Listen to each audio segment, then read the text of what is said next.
decent about it. I still have to work on it. But just, I don't know, man. There's too many things to do. Yeah. No, I mean, you got a job. I don't think you need to. It's hard to like do something from scratch like that, you know. Well, you're right now saying you need a budget. Like, Oh, sure, but you know, like Mint exists and stuff. You know, I don't know. There's like a lot of Mint exists. yeah. I don't know. It freaking steals all your data. That's how it exists. That's true. Well, they can be like, oh, he can't. Now he can't. He didn't. He can't buy nothing. Yeah. Oh. No, I mean that's true. It's just, you know, like well, the masses, like yeah, don't care about that shit. Yeah, if that makes sense. Like Discord steals all our stuff. You know, we're sitting here on Discord. You know. Oh, well.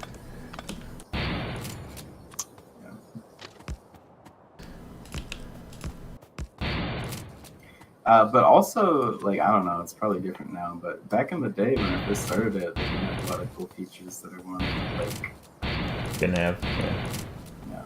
Like, the categories, they like, pre-categorize stuff that, like, it's not really, categories that you would want. You know, you want to analyze, like, what's the difference between, like, if I eat fast food or, like, go grocery shopping, like how much money am I actually making for that, or how much money is like a freaking coffee costing me, or how much do I have to? You have an engine factory. Dude, yes, left. I can't get any more iron through here, dude. Like, I guess I'll just upgrade to red. That takes so long.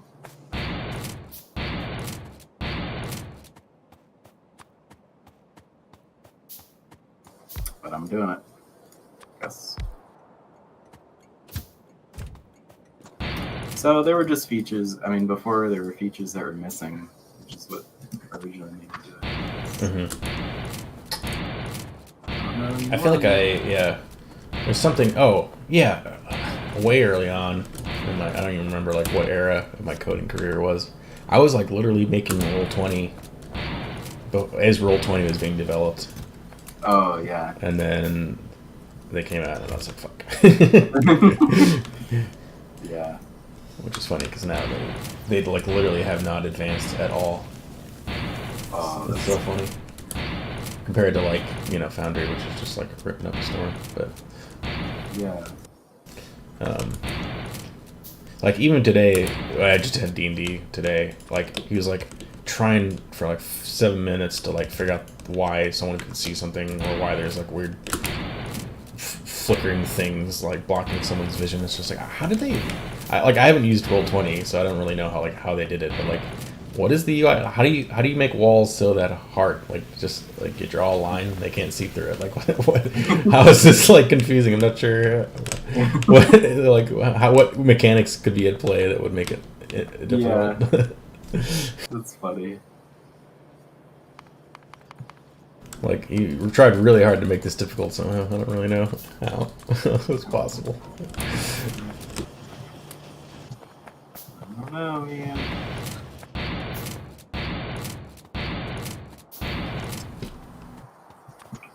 So difficult. No reason. No reason. Dude, this iron has so far to go. Upgrade these stuff. I went and saw the D&D movie despite being Pathfinder boyo. Oh yeah, that's pretty good. I saw it. Yeah, it was so good. I really enjoyed that. That was fun.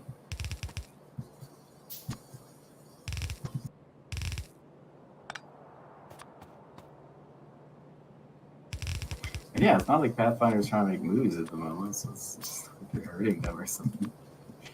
Oh, yeah. It does make people want to just go play D&D, No. I suppose it could be. I mean, if you're not aware of this, like I just saw the movie and I was inspired to play. Yeah, but these are not people that are being taken from Pathfinder. It's just like, I mean, I wouldn't call no people that you can get into Pathfinder the same way. I don't know. Like Pathfinder 2 is not that bad compared to D&D. It's just like better. I don't know. I don't know. In my opinion, like they're like, oh well, Pathfinder's more complex. Like you know, you got 3 actions and all these rules, but it's like no, D&D's got like a bunch of weird shit. Like you know, for example, I've got like a bonus spell, you know, like teleport spell, which is like Misty Step, right? And then I've got some other spells, so I can't like I wanted to like Misty Step somewhere and then cast a spell, and then the DM was like, you can only cast 1 spell a turn unless the second spell that you cast is a cantrip, and then that's allowed. And it's just like, why are these like weird arbitrary rules in place? You know, like why is that? You know what I mean? Like versus Pathfinder, which is just like you've got 3 actions, spend your 3 actions. If you want to cast 1 spell and then another spell, go right ahead. You know, like I don't know. Like it actually makes a lot more sense and it's like easier to pick up. Like there's no just like weird arbitrary shit. Does that make sense? Yeah, no, I agree. Everyone always just like says things are difficult when they're not. Yeah. No, and like they say things are difficult because like like the grapple has like a lot more mechanics, but it's like well, no one even uses the D&D grapple because it just doesn't make any fucking sense because the rules are just like stupid. Yeah. I don't know. It's just like I don't know. I feel like people just have an aversion to good things. Like everyone's first instinct is just be like, nah, there's too many clarified rules here.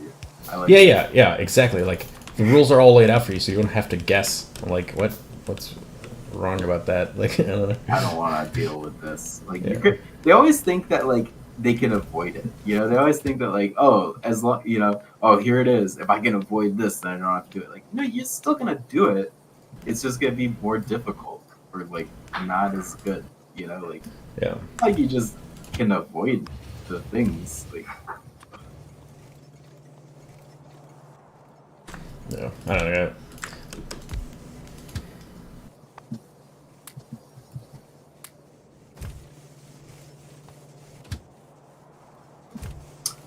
ridiculous.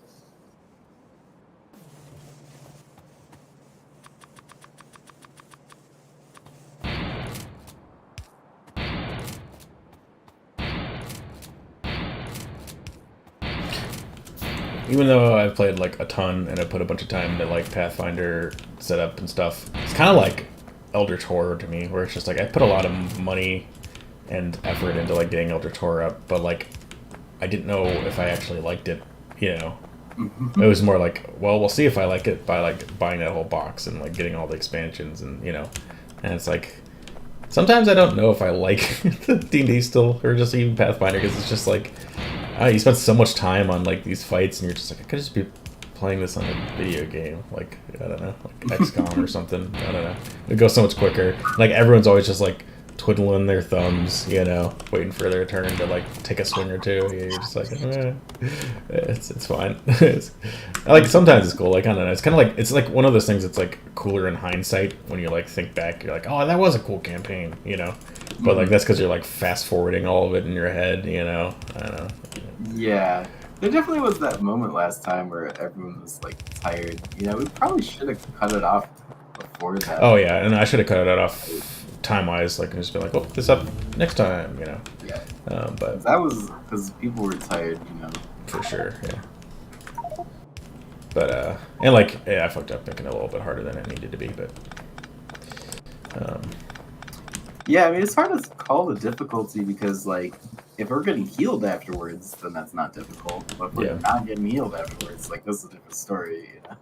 And like I think Pathfinder like actually sets this campaigns up to where there's like fights that are intentionally easy and some fights that are, you know, just like get your toes wet, get like you know feel good about yourself and like have your character feel powerful. You're like yeah I am powerful, and then have something hard like after that that's like flexes you. You know, it's not just like we're level 5, everything's level 5. You know, sort of thing.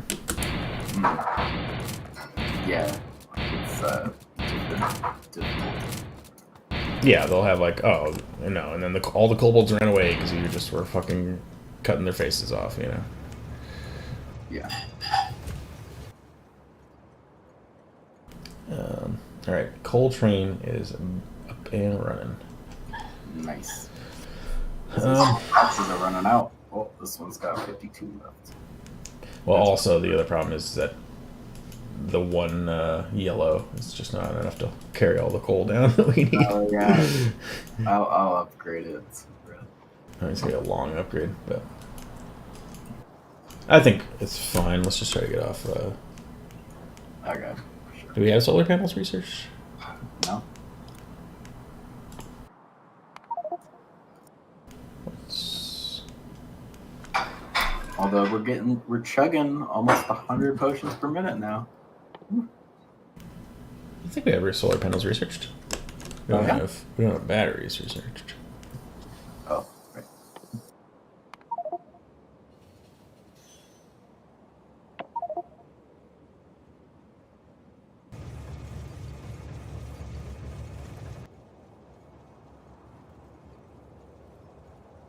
All right, and do we have oil?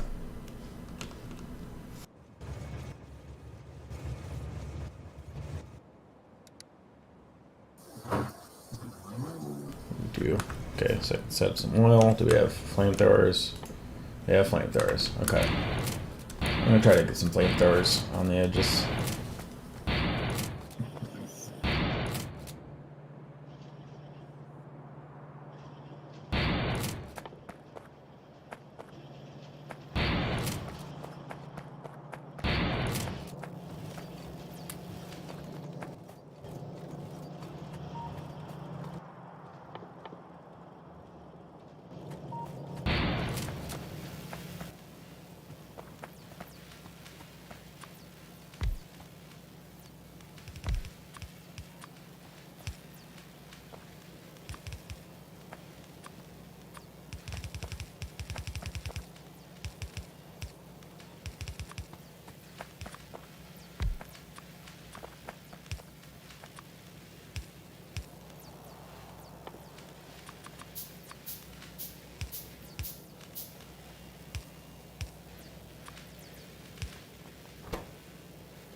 But no, I think it'll be fun enough.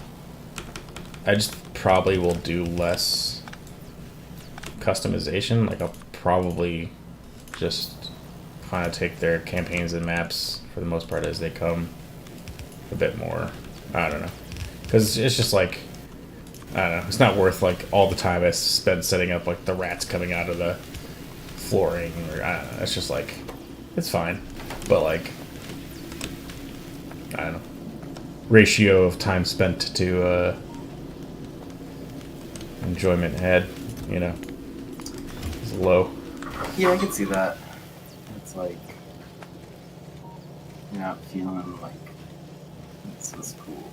It's wanted it to be or something. Well, like like I think they're really cool tools if you were to have a magnified uh, effect, where like you do the work and then you disseminate the map to hundreds of people and they all enjoy it. You know what I mean? But like when I put in 6 hours so that 3 other people can enjoy it, it's like Yeah.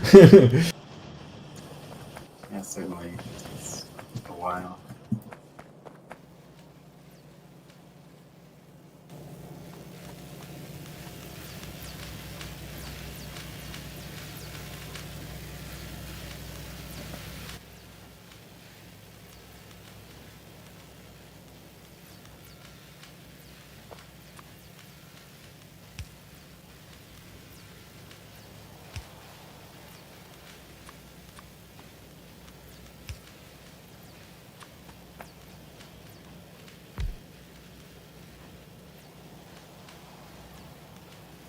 Besides, like, oh, no. no, I think it'll be good. It's just I mean, D&D really is whatever you make it, you know. So if you're out there like making these awesome things, like, that's great. Somebody else is gonna be like a better storyteller. That's great. Someone else is gonna be better, just like actor, you know. That's Hmm. cool. But it's always like people are like, oh, like D&D. I don't like it because it has like this or that, and you're like, dude, you realize the game is just whatever you want it to be, you know? Like, not like it's not like it's like a set thing. Yeah. No, and like it's funny because the guy who's DMing currently, like, he's recently like gotten strict with the rules, Yeah, but I think that's like a byproduct of like D&D not having great rules. So like, in some sense, like, I'm sorry to explain. Like, he's trying to make mechanics shine and the best he can do, but it's just like be really strict about the rules. But like the rules aren't that good to be strict about, if that makes sense. Like they're not actually good rules to be strict with, you know, or like or just like they're not interesting rules, and so you being strict with them is just annoying rather than like interesting, you know. I don't know. Whereas yeah. like Pathfinder, I feel like actually it's more of like no, there's actually some interest to be had in like following the rules as written, you know. I don't know. Yeah.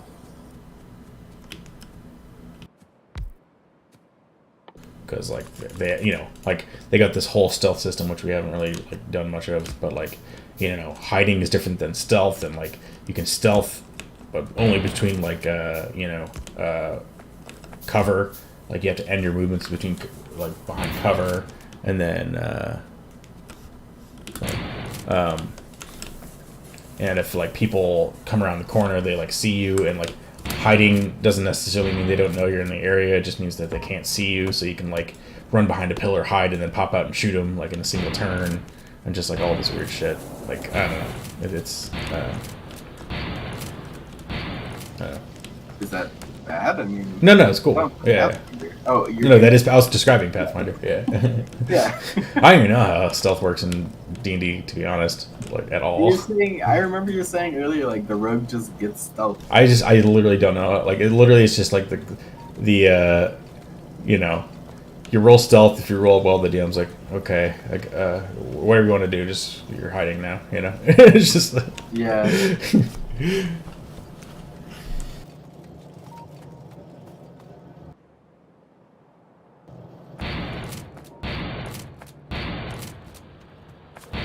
All right, dude. We got flow of iron going. So many potions.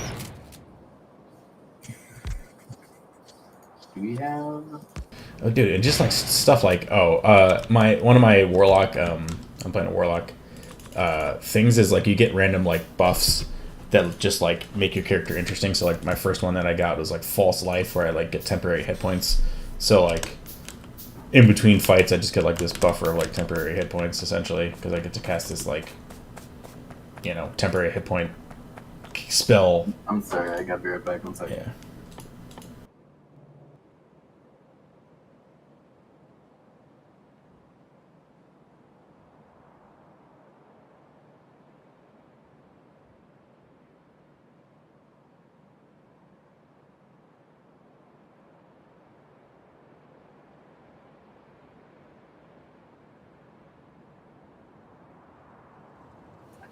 All right, I'm back. What were we saying?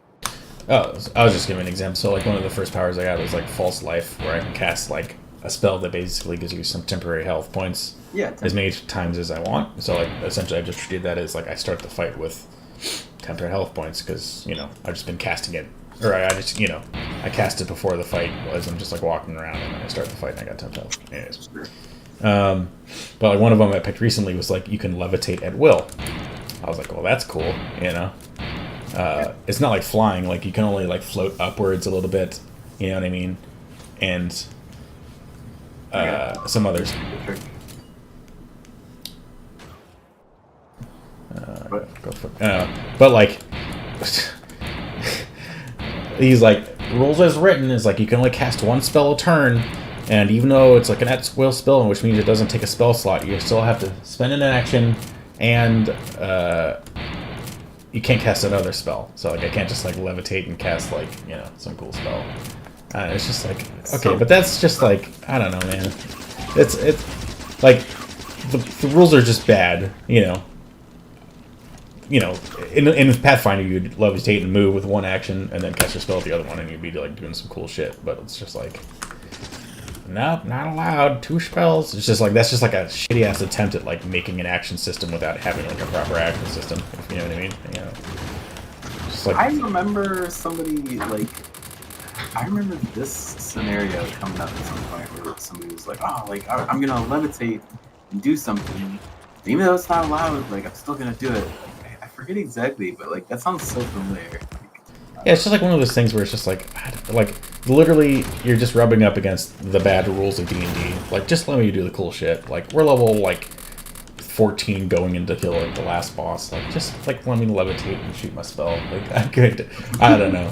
It's just like I just get annoyed. Like I don't mind following rules when the rules are interesting. You know, when it's just like bad rules. Like if it's just gonna be like shitty ass rules that you kind of just go with the flow, then let me just go with the flow. Like you know. But if you want like really gritty, interesting rules to combine, then we'll follow the rules. But like don't play a game that's just like half-assed rule set and then you know not stretch it just to make it interesting.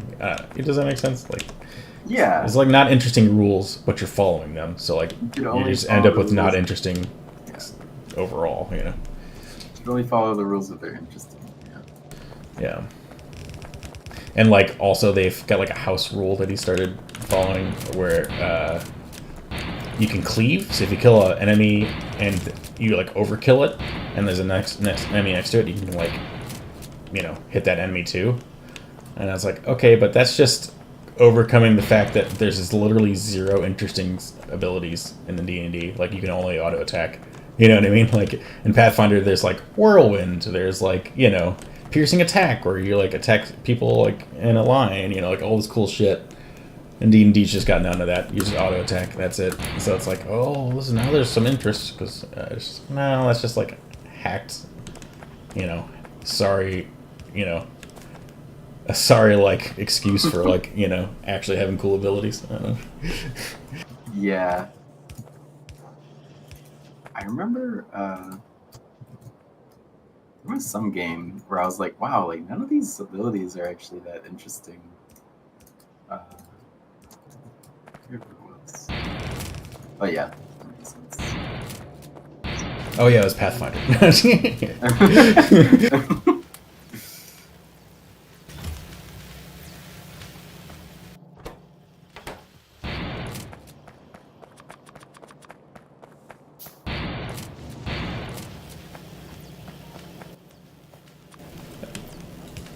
I think Pathfinder can still fall into the trap of like I auto attack again, you know, a little bit less, you know, as you level up and get more stuff. But like you know, you're experiencing that with like the fight we had, where it's just like another one, you know. But it does feel like way less. Yeah, I mean, I think it's because we're like low level. Yeah, Know? yeah, that's what I mean. Yeah, it's way less, and being low level doesn't help. Yeah.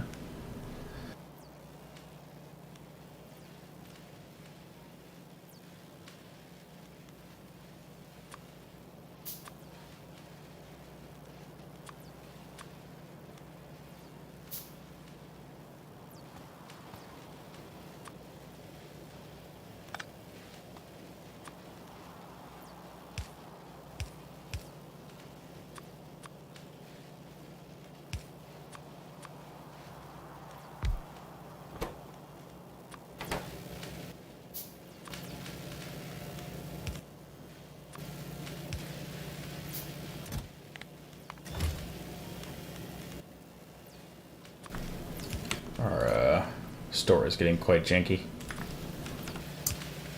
Yeah, what are you adding to it? Pipes.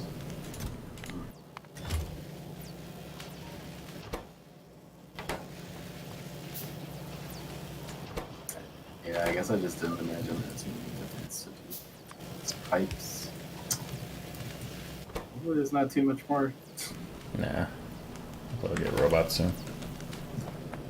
Of course. That's gonna be the next research.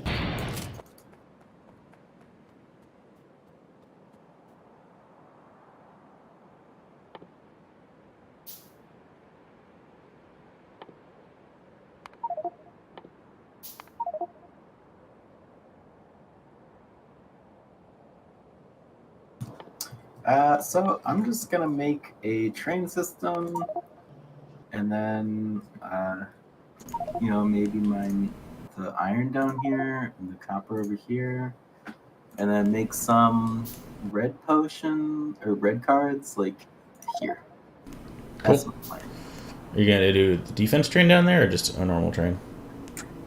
I was just gonna do a normal train, I guess. We definitely need defense there first, because it's a massive ass, you know, All right. Do you base have a there. defense train up? No. But, like, we do have iron here, so if you put iron on a train, like, you can get it over here, you know. But, Okay.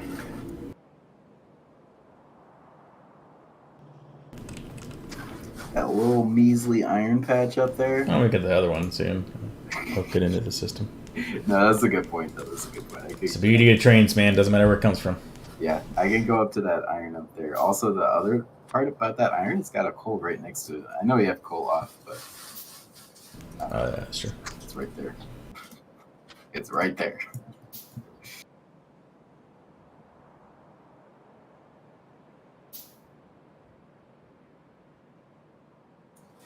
Hmm.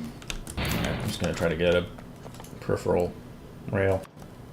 I'm not sure. I remember last time we had a train issue, so I'm not sure how to start going up from here without having a train issue.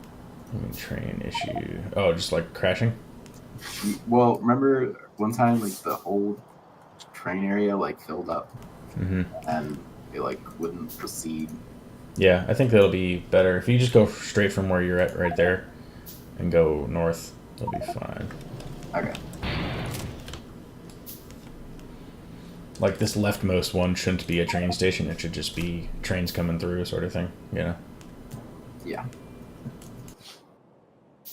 And then when you come back down, you'll want to probably connect with this down here, you know? Does that make Okay. sense? Yeah. Yeah. I mean, I guess you can... Yeah, you could probably kind of connect back here, and then I'll just go around the bend. That's fine. Okay. Anyways.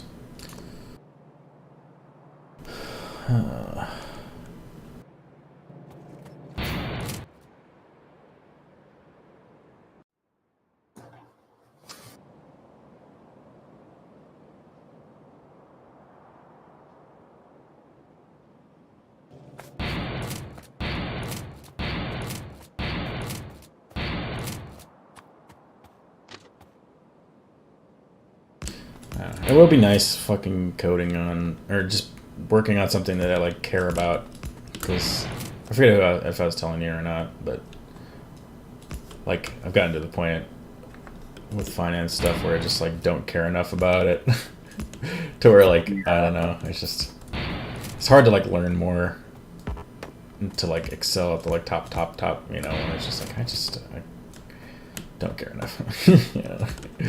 Like if I was to care, it would literally just be for the money. Like I don't know. It's just I can do that for a little bit, but not enough to like be an expert. I mean, yeah, they have those traders or like the traders figure out the complex stuff, right? Like they figure out like Well, you need to know, you know, a lot of this stuff just to like code it, you know. oh yeah. Like I don't know. There's a lot to it, you know. But or just like also just like caring about like the minute, annoying, gritty details of just, you know, like I don't know, like when I'm coding mods and stuff, it's just like all this bites off. I'm like, ooh, let me take a look, you know. And I'm like into it, you know. But like if that kind of shit's wrong, you know, I'm just like, ugh. Okay, why can't it just be right already? Like, I mean, for me, the nice part is to make a library, you know, because that way it doesn't even matter what you're working on. It's just nice. can you handle that? Yeah. Yeah, it's not always like that. It's just like sometimes like, you know, the boss will come and be like, this was wrong today about the fee, you know, the trading fee file was read in improperly because of those, I don't know, just like some weird ratios different. And, you know, it's just like, okay, you know, like I don't have to care about that too much. You know, I can just care about my library or whatever it is. You know. Yeah. By the way, like the AppleScript stuff I, made, which is like all the stuff I was explaining earlier. I just pushed it to my own repository because it's just like this. This is for any Apple that I ever work on. You know, Mm-hmm. but do you do anything like that? What do you mean? Well, you're describing like making the library and stuff, and you're using your own library over there. Or you You copied mean it. for my new stuff, or like for Nexus, or for trading? Oh no. Is Oh, there? how'd they get in there? What in the heck? How'd they go straight for our science? What the heck? Come back. I'll reload the bullets down here, and then I'll be right back.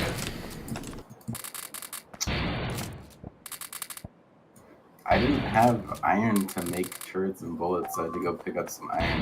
I think they just took it. From the right side, or? Yeah, from the right side. I think they probably go through. I'll go figure it out in a second, I guess. They just walked past all the other shit? That's so, like, really weird. This right here, you can see they killed it. Did they? Mm-hmm. Let's check the south, make sure they didn't come from the south.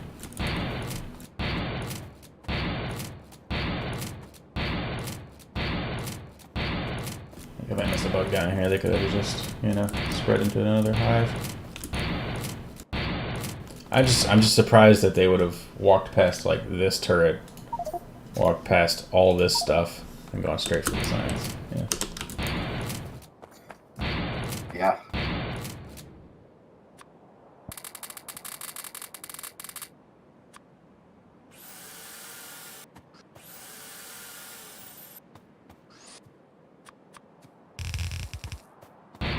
Well, it's a good thing I made way more labs than we actually needed.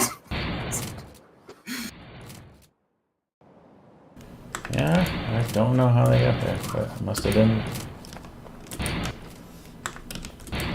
I made way more labs than we needed, and then also we just did a lab speed research. So we barely need any of these. We're still researching at like 100 potions per minute. Oh my god. Probably fix it anyways, just because it's blocking the lower ones. Yeah.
Cool.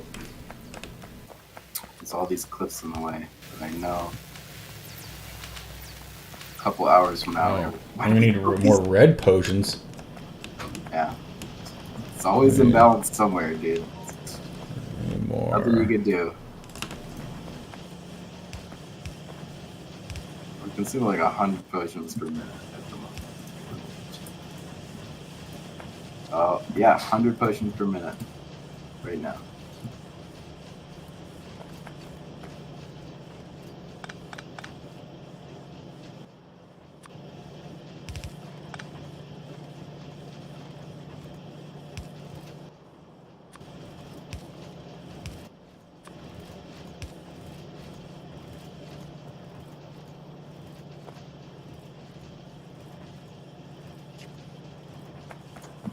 Man, I need this landfill.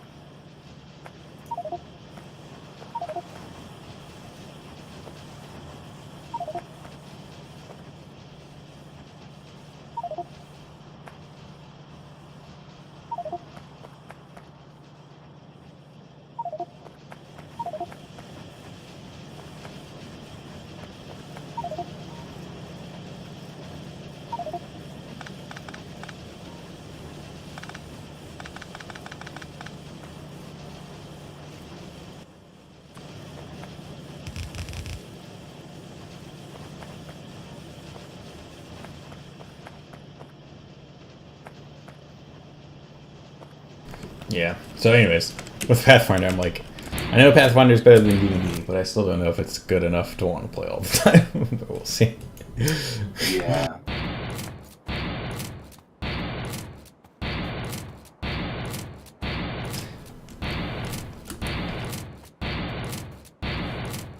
I think it'll be good if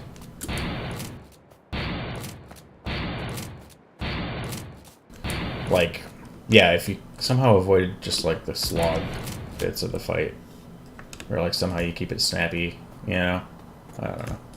Yeah, for mine, I was thinking of like having a lot of dialogue happen during fights, where like, like uh, after you got a kill, like somebody would do something and you'd like, you know, I don't know. I was just thinking of having a lot of fight dialogues, It's like this Mhm. fight's happening in the middle of the fight, something You happens. killed my mom! Yeah! Yeah.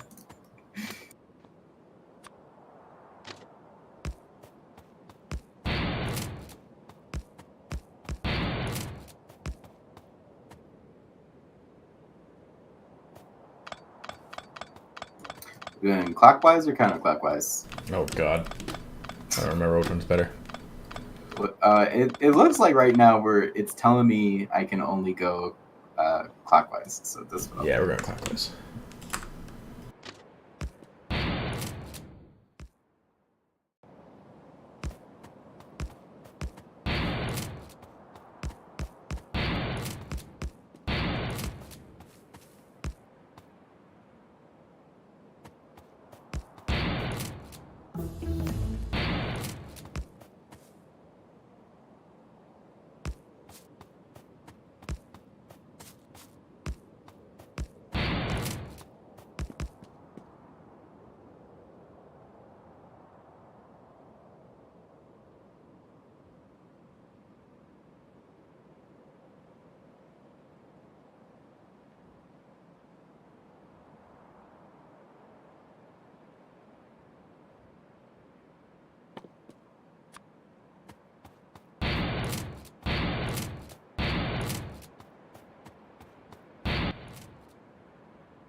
I mean, this battery thing's gonna be down. We're not even gonna be able to use batteries. I mean, I think that's just gonna be how it is with duplicate people.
Always zoom out and look both ways before crossing the train tracks. Metro cares.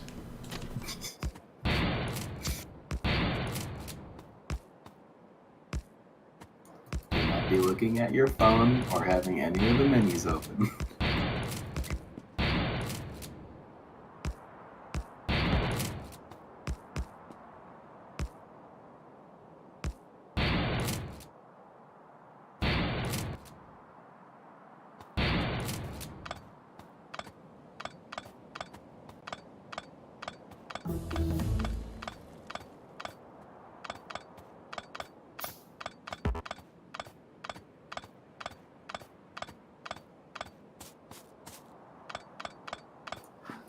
Did you boot Harrison? I just booped hard hats, which Harrison's a part of.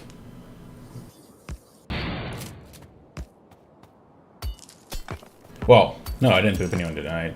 I just saw you here. We're going tomorrow, though. We're playing. Oh, yeah. Or, did you see that event? No, but no. I mean, I booped all ya. Okay.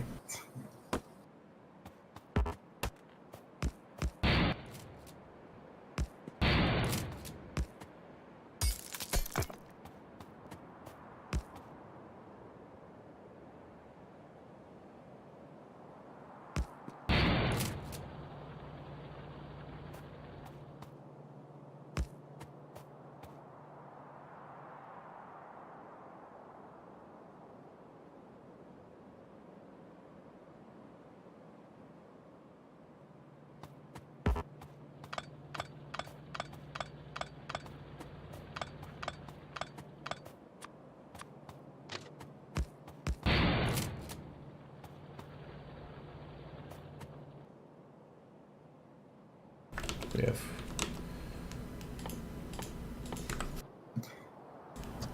One of the things I noticed, because we had to like write up, we had to write up these goals that were like, oh, here's the things to work on this year or whatever, and they were like, make it connected to some metrics. I looked at like the metrics examples, and like none of them really seemed like measurable metrics.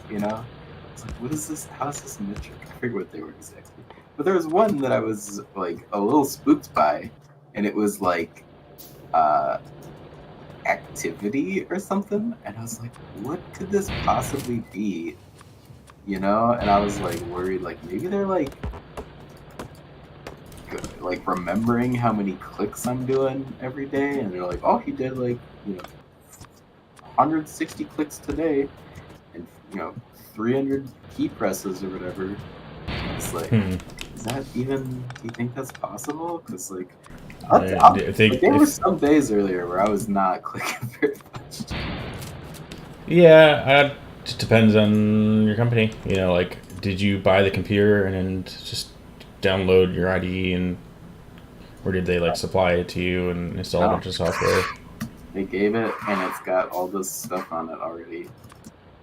Yeah, who knows? I mean, they can install whatever they want. So, don't know. Depends on what kind of company you got.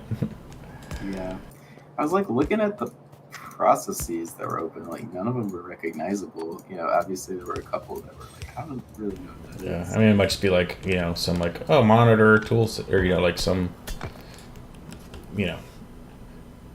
what's it called? Some keyword. There's some nickname to like app, that's like, does this sound like it would do that? And it's just like one of the 17 features it offers for businesses, Yeah. We offer this, we offer that, and keylogging, No.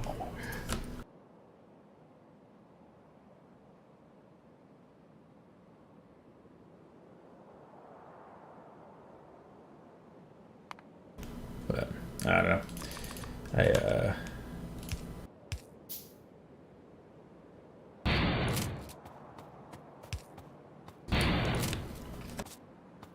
So far, I've mostly worked with companies that, well, I mean, I guess consolidated, I was always in the office, so, Oh, yeah. I mean, I guess I, like, watched a bunch of YouTube and whatever, I mean, that's one annoying thing about my current job is, like, we have to go to the office and my fucking, desk is just in the middle of this, like, wide corridor that everyone just, like, walks by, and it's just like No. I like literally can't even watch like innocuous like YouTube, so there's just nothing. Cause it's just like, oh, I'm just gonna be like watch what I'm watching, you know, like. Ooh, what are you watching today? Like, I was just watching some video about this mantis shrimp here, I guess. yeah.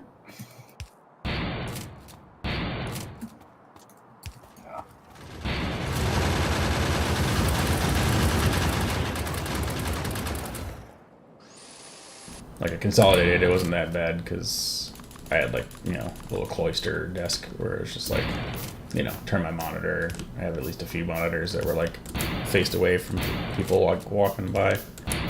That's good. That's appreciated.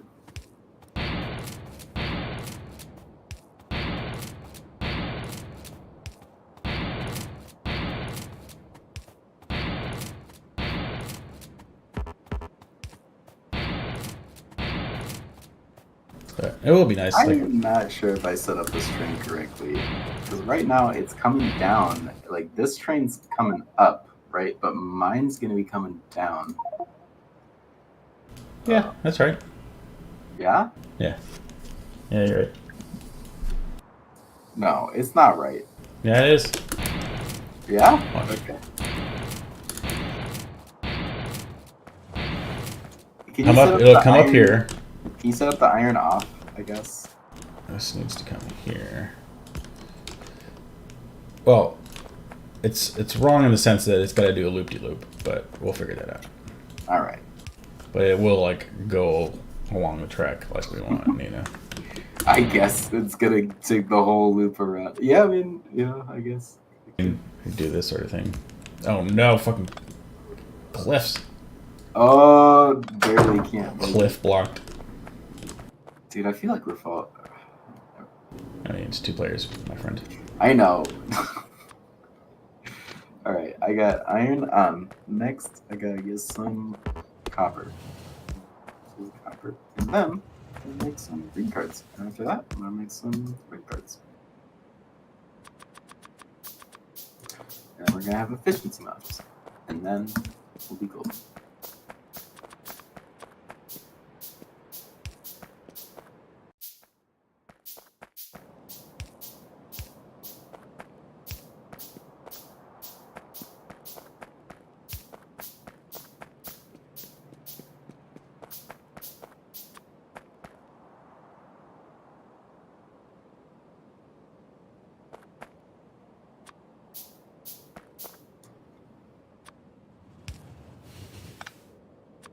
I think the most fun I had at D&D was there was this one time where somebody, I don't know, dude, he just wanted to like betray the group, so he like was just betraying the group, and he was so into it, and Go on.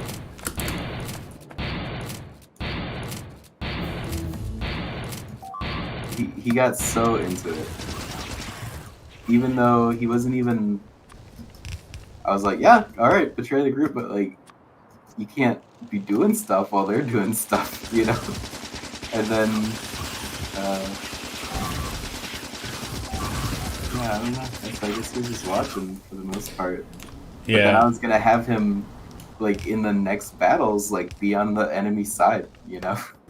Our DM tried to do that for like Strahd because it's like a pretty like dark sort of world. So he gave one of like the enemy betrayer characters, I guess, for one of our players to like play or whatever. Mm-hmm. And that player just like left because he was like having a kid. Oh. But and then I think he's kind of setting me up to do it too because I was like, I want to play an undead warlock, and then I was like, well, of course I'm going to be evil, and like I didn't think much about it like 2 years ago. And now it's like, oh god. He's like, you're gonna turn into a lich and you gotta sacrifice someone. I'm like, when do I sneak away to do this? I don't know. But like, honestly, it's fucking stressful, man.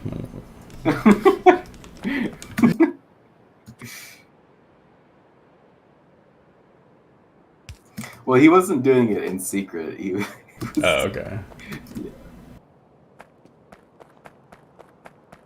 Yeah, mine's like a bit more secret. Well, they'll be like, let's go to this nefarious side room. And they're like, what? Like, and then like I'll try to keep things secret, but like he'll not want to like go to the side room or text me or whatever, so he'll say like something that's like pretty sus, and everyone will be like, huh? Like, nothing.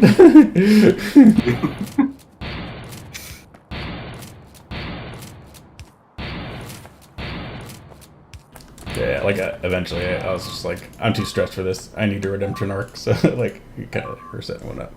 Oh yeah. I gotta get this fucking. I get these flamethrowers up. Oh yeah. Oh, we already have them researched. Yeah, I just haven't been able to lay the track and get them out there.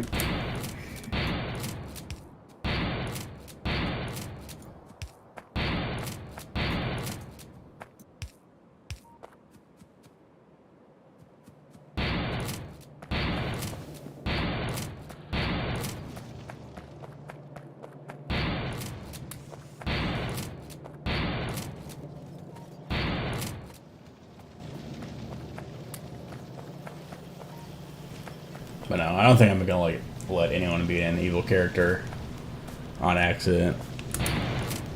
Unless like the whole party's evil, or it's like no, I really want to do it. It's like it's just too weird. Like with Brennan doing like the skeleton like every fucking time we like enter town, they'd just be like, kill it. You're like, here we go again. Yeah. It'll be like tilt. Like every single time they land on a new planet, it's like, this is a good Jaffa.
There was another time where, people just enjoyed the like little speeches I had.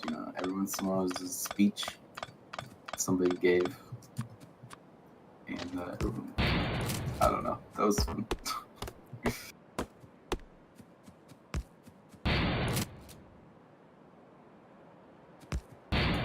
And the mid-combat, like dialogue. I feel like that's always pretty fun.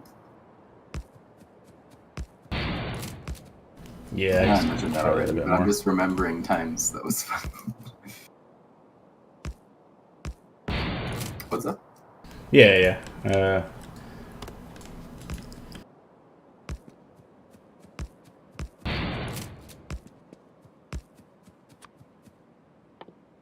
Like, what were your favorite moments?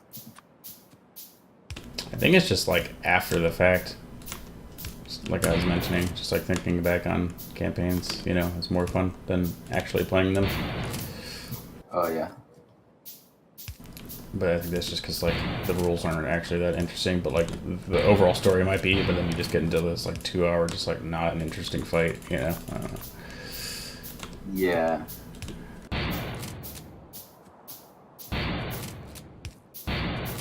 So I don't know. For me, I think it'd be hopefully interesting to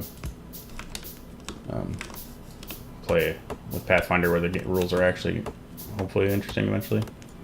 Yeah, I feel like a campaign for that, like, I was Googling about, like, how to be a good DM or whatever, and he's like, there's a bunch of different types of DMs. I'm like, here's all the different things you can do.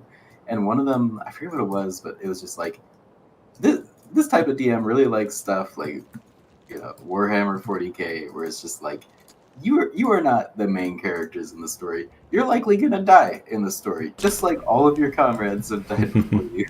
And you go out there, and the people on this mission, it's not 100% success rate. It's like a 50% chance they'll succeed. And he's like, Yeah. you could do it that way or whatever.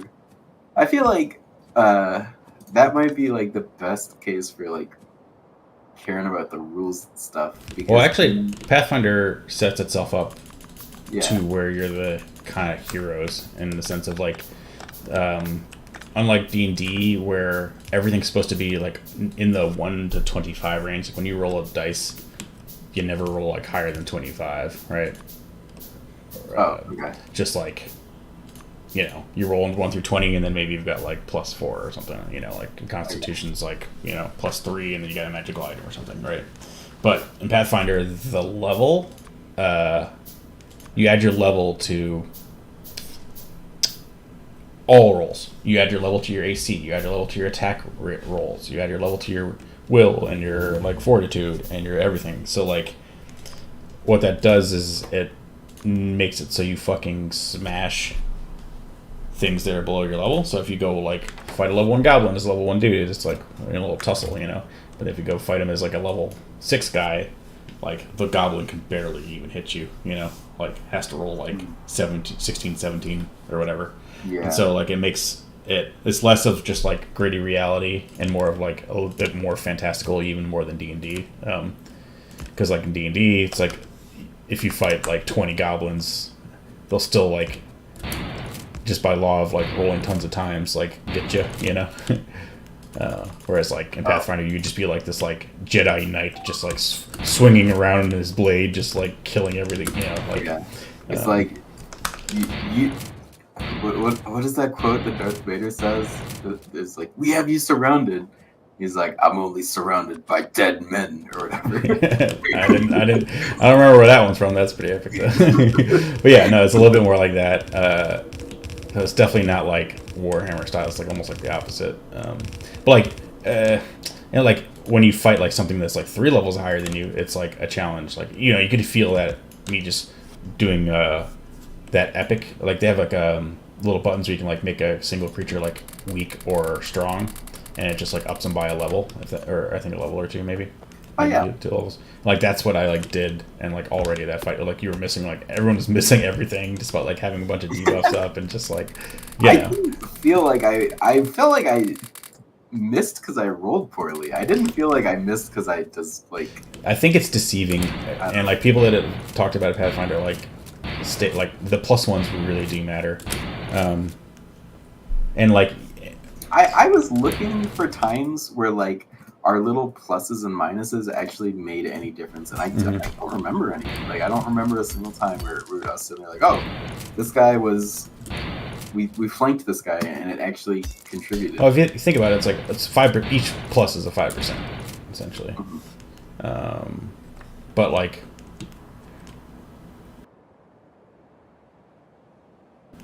I think, but like it cuts both ways, where it's just like they have, a +2 creature will have like +2 AC relatively to you, so that's 10%. You're gonna hit them less, and they're also gonna hit you 10% more, so that's like 20%. And then just like a lot of it compounds, if that makes sense. Like they get out of your debuffs faster. They like, I don't know. I know, but like I just never saw it actually matter. Like all the flat-footed stuff, like it never actually.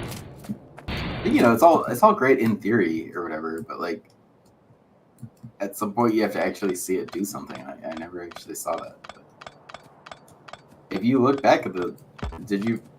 I mean, I don't know if you recorded what we did before, but I didn't notice a single time where like somebody was flat-footed and therefore they got the hit. Now, granted, I didn't know I was just guessing, So you could tell me, but like, I think they were like off by 1, where it was just like, oh, you kind of would have gotten it, but it just like literally like matched, if that makes sense. Okay. There's a few like that. Well. Whereas like, yeah, technically you didn't need it, but like, yeah, pretty much almost did. Like, yeah. Really close.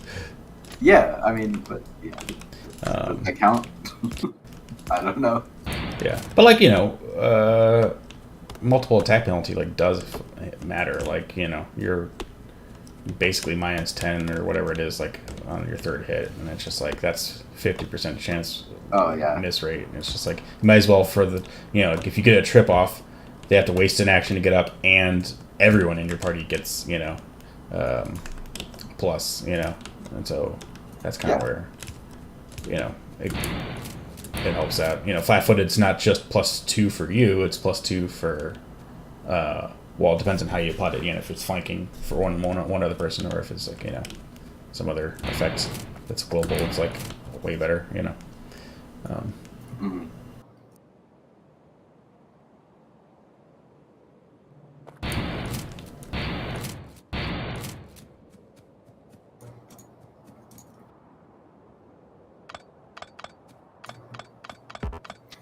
So you never had fun during the campaign? It was always It's just it's a so bit of a slog fest. I don't know, and like I had a lot of fun with the candles, dude. I'm not gonna lie. Like candles. hanging out. Oh, Right? like way back in the day. Yeah, like way back. The candles. I Yeah, don't know yeah. why, but I think that was a memory, yeah. No, I think I had fun back then, but that's like when we weren't even doing the rules, if that makes sense. Like we were just kind of doing what they call shit. There's some like term where they just literally like almost wing everything. I get that, but like D&D and Pathfinder, it's all everything together. So like even the stuff like even if we're playing by the rules now, that the stuff from those days, they're still gonna matter because you can still put those in with the rules. Like next. Yeah, but I think the rules like if you've got boring rules that aren't interesting and then you follow them, it's a slog where like it goes really slow. Where like if you're not following the rules, like when things go slow, you naturally speed things up, and when things are like interesting, you like dwell on that. So like you spend more time like on the interesting bits, if that makes sense. Versus like if you're like, no, we're gonna follow the rules, and there's like lots of periods that are just nothing interesting going on, and like no one wants to deviate from the rules to like speed it along. I don't know. Okay. So like, I think that's kind of like where D&D like shines is like the DM's not always supposed to just like make the offense that like kill you. It's just supposed to be like moving things along when it like makes sense. Like I didn't like make you guys finish that last guy. I just like had him kill himself on his traps or whatever. Like I should have done that earlier if that makes sense. Or like where he killed himself by like running over his own traps. Like it's just like that should have happened earlier. I think. Yeah, I guess. I mean, in my like when I do stuff, I try to like I definitely see what you're saying. I feel like maybe I should have like spoken up and just be like, let's finish this later. Can you stop mid combat or whatever? Oh, for sure. Yeah. Because we had fun, but like it was just going on for too long. For sure. Yeah.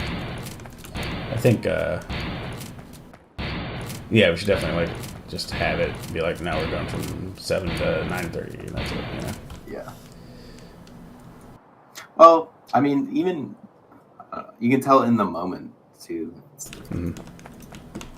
Yeah. I mean, like part of it. I would, I think it'd be good for people to call it out too, because I'm like focused on too much stuff, and I'm like trying to like look this rule up, look that rule up. Like that's part of it. Just like learning the rules like early. It's like lots going on. So. Yeah, I was wondering if I should say something. I probably should have, I guess.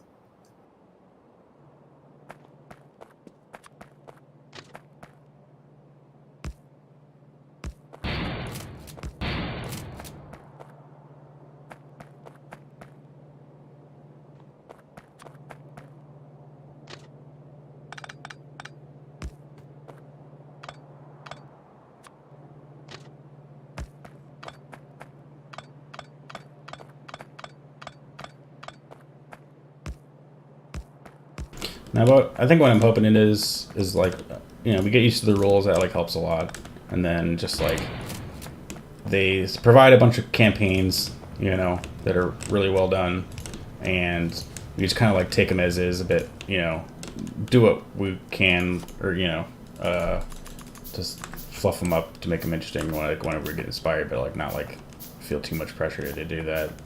And then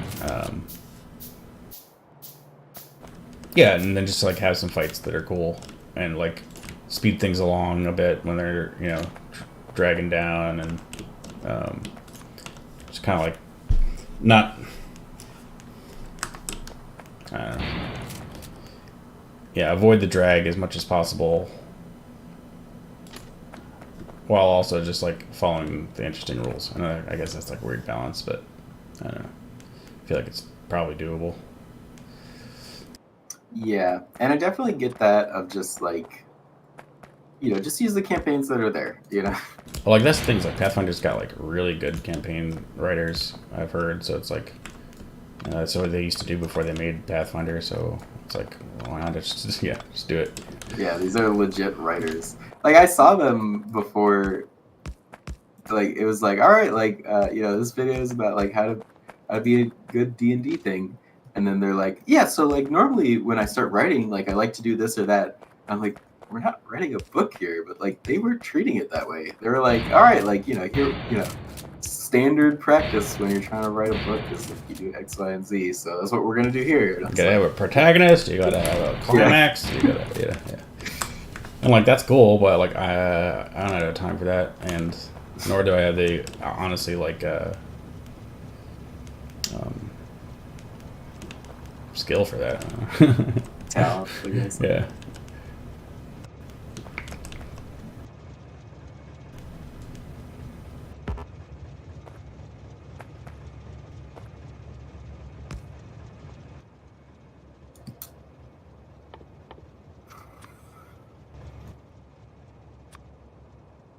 Something I got stuck on is like, if it's gonna be a combat thing. In fact, it might be cool sometime to like, if we could, like, just make a combat together, just so I know what I need to bring to like make a combat. If that makes sense. What do you mean? Well, like, in the campaign I'm making, there's moments where like a combat is gonna happen, and like. It's just blank, in my notes at the moment. It's like, this is going to be a combat. As far as like what levels of things should be, or what kind of creatures, or like, do you like? I want to have cave creatures, Oh, well, I mean, I was just making these creatures up, so they can do whatever. But the point is that like you need to have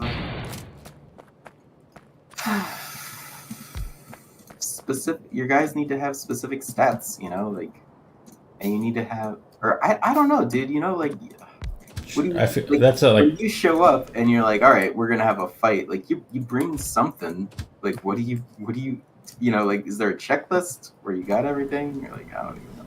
I didn't make any of the fights that you guys have played. You didn't make a fight? What's it?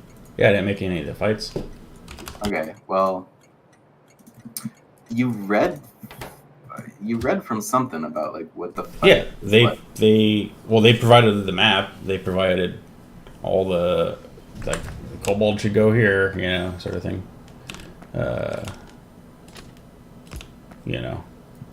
They say this. Map. Yeah, given the map. I mean, I can show you what they give you. Well, and then the other thing is like how many. I guess how do you calculate if you have enough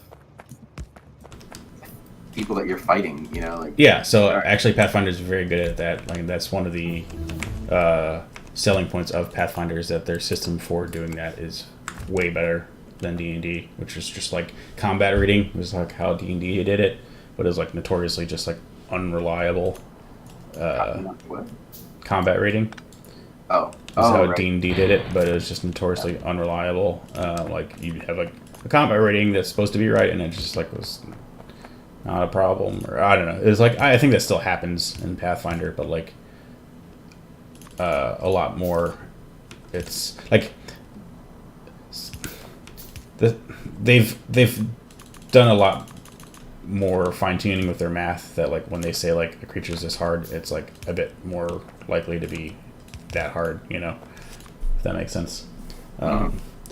To where like no, they have it's all relative too, which is pretty cool. Just like how experience is relative, where the amount of experience you get is just how what level the creature was compared to you. You know what I mean? So if it's same level as you, you get, I don't know, 50 experience. If it's like one level higher than you get 70 experience. If it's two levels higher than you get 90 experience, or like whatever it is. That's cool. So like it's not like what does a level 14 creature give you? It's like it doesn't. That's not the question. It's like how many levels higher or lower are they? Yeah. And then in the same way, it's like, oh, if you want a hard event, you need to have creatures equal to the player level plus like 4 or something like that. Like whatever. I forget the chart. Like you'd have to go look it up. But like they've got like a whole like grid and chart system. And I'm sure they have like combat builder. Since all the rules are open source. Like you can view the rules for free. I'm sure there's probably some website that's like a Pathfinder, encounter builder, But yeah, you basically just say, hey, okay, so there's gonna be 4 players. They're level 5, so I need I wanted this to be a moderate encounter, so I need 3 level 5 creatures and 1 level 6. And then you just kind of like look at the creatures. You're like, this one's this level, this one's that level, and I think all the creatures like have levels. Like the scorpion, like giant scorpions are level 4. But then each one of them you can, I think, like make elite and or weak like 1 or 2 steps. So like you can make the level 4 giant scorpion 5 or 6, or maybe 3 or 2, but you can't like make a giant scorpion that's level 16. Does that make sense? You can't make. Oh yeah. You can't make something that's like in the book is like level 4. You can only go like one or 2 up, 1 or 2 down, and that's it. Yeah, I that seems fine. The whole idea of like, oh, like you can murder like 100 guys, like I can use some help up here in the top left. oh, it's like whatever. I'm like, I'd rather it wouldn't be that way. Oh, I don't have any bullets. Well, no, it's like you can only murder 100 guys. Are you talking about like the Pathfinder? I don't have any bullets or iron. I'll be right back. What were you talking about that in relation to?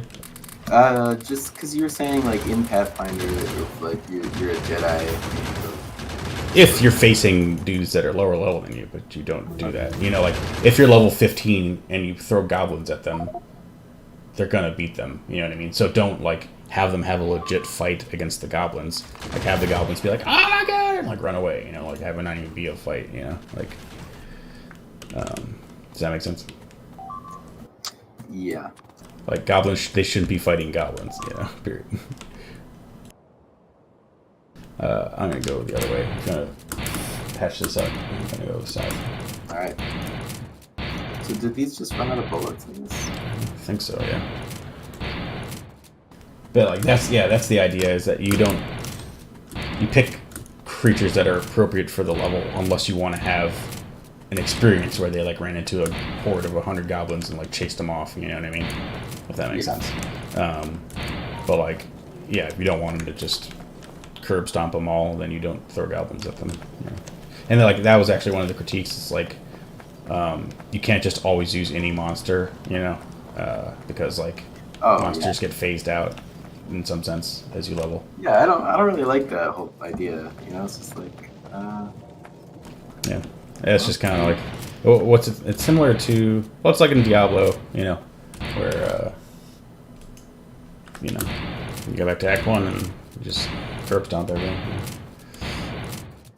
Yeah. But like they have like shit tons of monsters, like that's like where like the players start feeling epic, because they're not just fighting just goblins. Like they're like, holy shit, we took on a what? Like a pit fiend. You're like, that's crazy. Like they can feel themselves like taking bigger and bigger things on. That's the prerogative of the dungeon master to make their campaign that way. Like it's gonna change the campaign themes dramatically if the players can just go out and freaking like if the players are like really like struggling. Oh my gosh, dude, there's so many bugs trying to attack us. Never mind, I got it.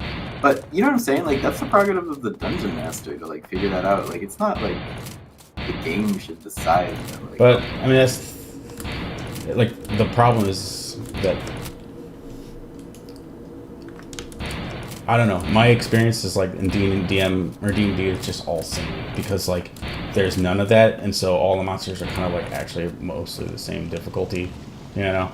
And like the only like actual difficult monsters have been like spellcasters that just like have they call like epic actions or something like that, where they just get extra like after every single player goes, they get to like go again, and then they have like a bunch of spells, and then they just like cast spells like every other turn, you know, or like between every player's turn, they just like cast another spell, and it's like that's where like the difficulties come when we're like fighting monsters. But aside from that, it's just been like pushovers. No matter like what he throws at us, it's just like pushovers, and that's kind of where he's been like trying to like follow the rules more in an attempt to like make something challenging, if that makes sense.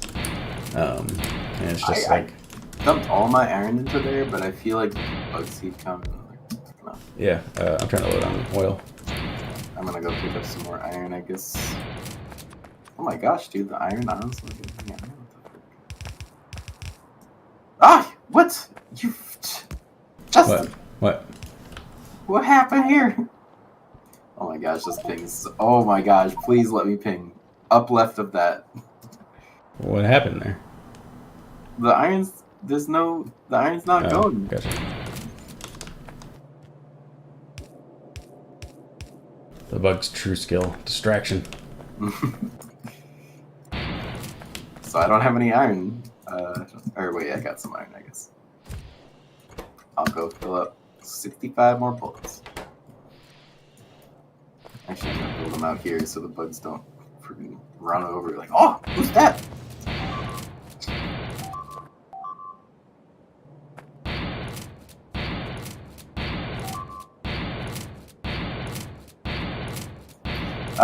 But to answer your question, like you're saying everything's a pushover. Well, first of all, that's why I wanted to make the combat setups where the players decide when the combat ends.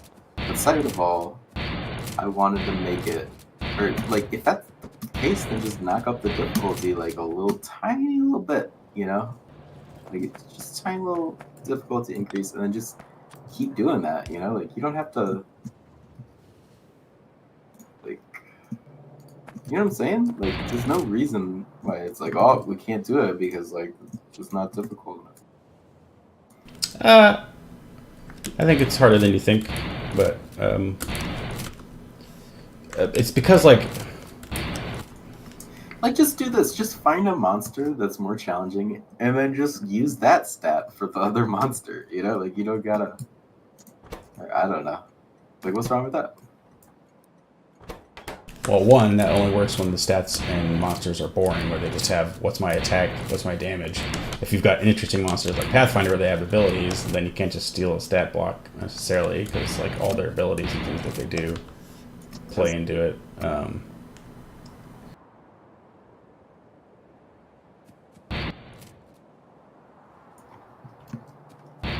Well,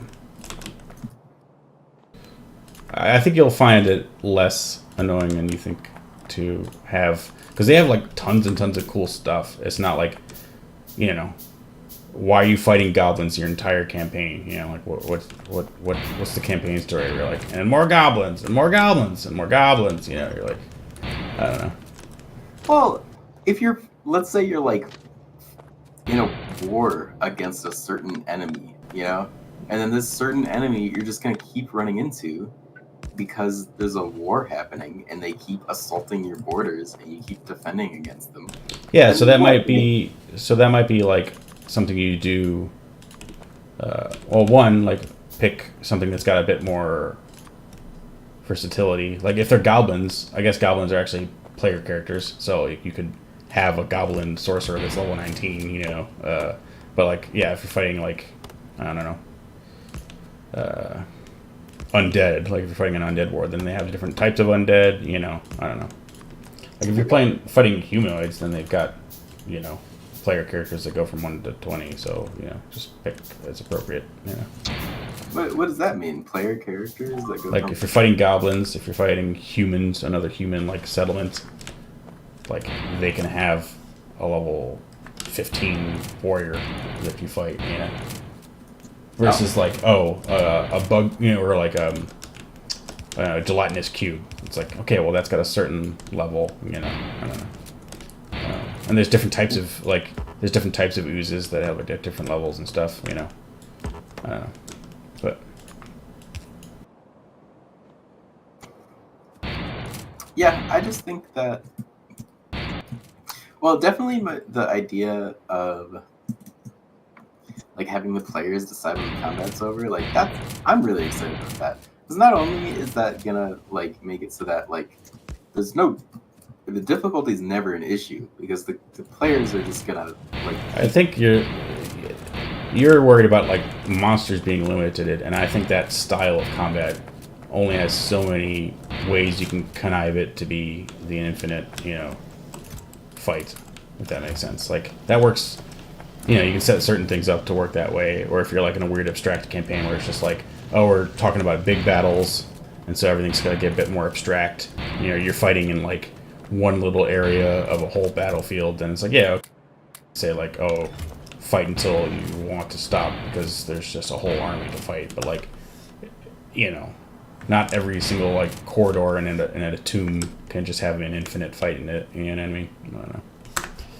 yeah, certainly. The other option would be like before they go in, like give them something that they can use if they're in trouble, and then just have them fight enemies that are way that you know is too powerful, and then eventually they're gonna have to use it, or they don't use it. You know, like if they freaking just skill the frick out, like they don't use it. Like I guess that's another idea. You know, for those other moments, like in that last campaign, like we could have uh we could have drank the water, right? Or like that there could have been some gem in that water pool that like we could use to like just like fully heal the group or something. But like, you know, we're not gonna use that unless we're in trouble, so we're gonna try to freaking and then you could increase the difficulty further on to whatever you wanted. You know, like it could be super difficult because you got like this gem that is gonna you either I think can that just not use it. changes it. That doesn't like make it more difficult because you've made it more easy by having that. You know what I mean? And they can just fast travel. Like we go back, you know, and we go back, and we go back. You know. Oh, I'm not saying. Wait. Okay. Wait, what do you mean? Like, you, if they survive the fight and have low hit points, then they're gonna be like, okay, we go back and heal, and then we come back to where we are. You know what I mean? It's gonna be this like gimmicky sort of just like. Well, I guess what I was saying is it's like a gem that you can use once to heal up. That's what I was trying to say. Sure, but like I would say that it's all relative. So if you give that to them, they can make a fight that's twice as hard, or you could have just made a fight that's half as hard and not given them the gem. But no, because you could give them a fight that's twice as hard, and then they will try to get through the fight without using it. You know, like if you give them something like that, they're not going to use it unless it's super difficult. So if they, let's say that they just skill the frick out and like just get crits all over the place, well then We need to like focus on flamethrowers for real bad. you understand what I'm saying? Like you're thinking that they're going to use it every time, but the thing is they could not use it, and then they're going to challenge them. They're going to challenge themselves to not use it, but if they have to use it, it's no biggie, you know. And therefore, you can. So that in that case, if they do skill out, then they'll just not use it, and they'll feel really good about skilling out. Or if they do have to use it, that's fine. You know, like that's not a huge problem either. You know. I think it's just like I think that it works on occasion, but like for example, you give them a gem, they get through one fight and succeed, like yeah, and then the next fight's like hard, right? And then they use it.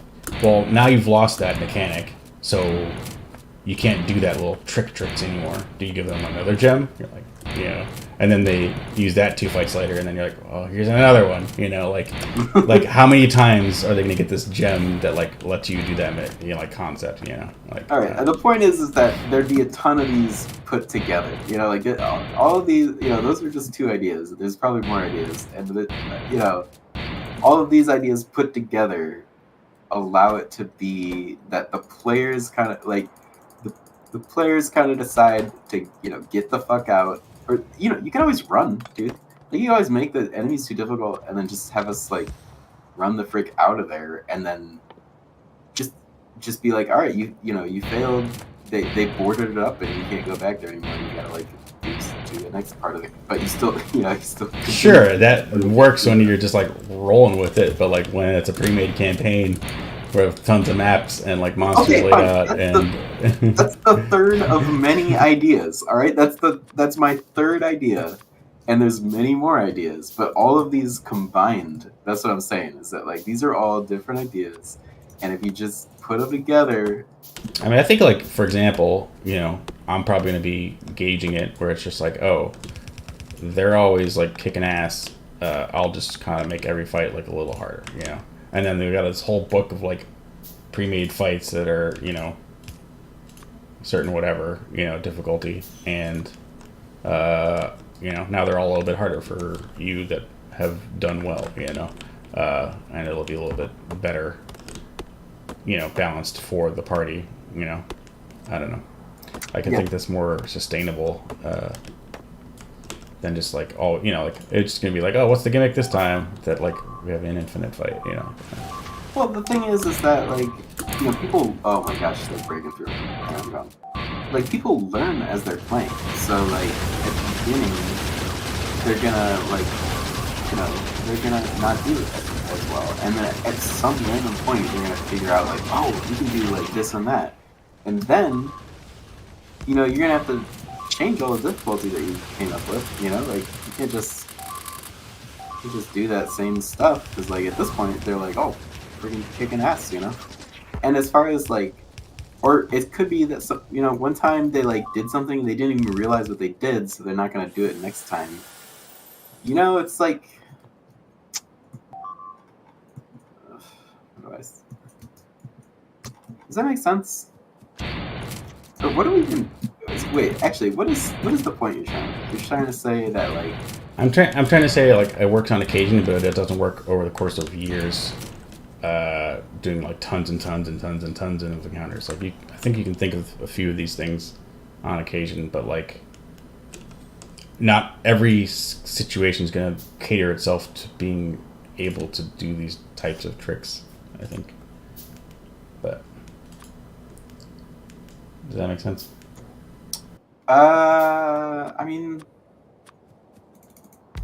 occasionally you might not have anything like that, and then in that case, you just have to like give them a fight that like is just on their level, and then just like let them, you know, they're not gonna be challenged here, but like there wasn't any, we couldn't really figure anything out, so just just kill them, I I mean, I guess. think one of them too is just like challenge of like many fights. Like in D&D, you've got the problem where it's like you do one fight and you're like, and then I long rest, you know, and then you do a fight and then we long rest, you know, and it's just like, okay, but I'm a warlock where I don't have to long rest as much, and now it doesn't matter because we're just long resting every time. Like, I might as well be a wizard, you know.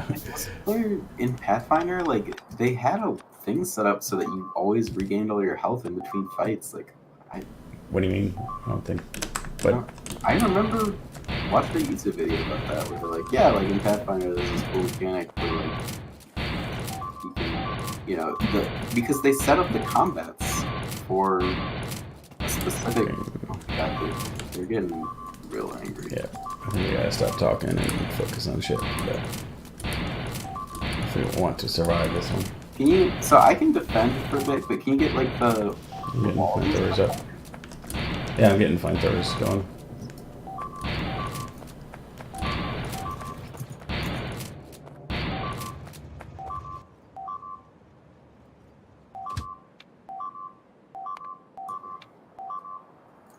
If you get a chance, can you bring me some iron? Oh Oh, I actually don't know if I can do this. Never mind. It'll be fine.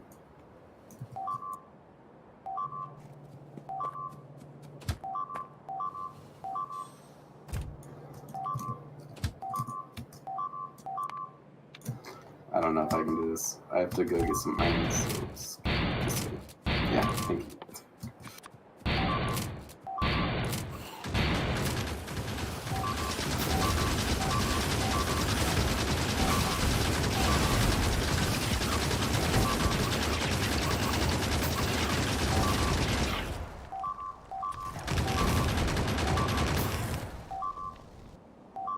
Yeah, I think we're just talking too much. Just we're getting shit done. I don't know. We could turn our factory off for a second. I'm here. Just bring the flame over. I mean, we're losing our left side too. Yeah, oh really? Yeah. Oh my god, I don't have any fish. Hold on. Oh my god. Alright, yeah, let's turn off the factory. I need to get fish. Come on back.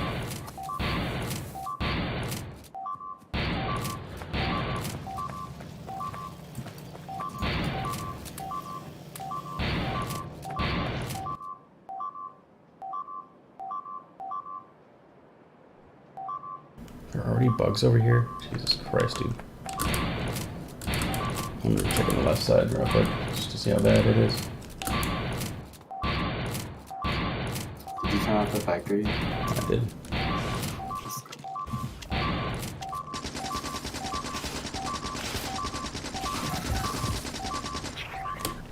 I can barely kill 3 bugs.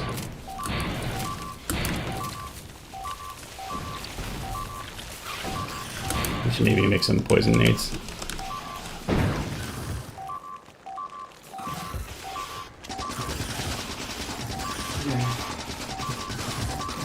No, dude, there's like hundreds of bugs here. Oh god. Maybe we just load 15 minutes and not talk. I'm gonna just load our like 15-minute ago save and not talk. I'm gonna go to the bathroom over.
You there?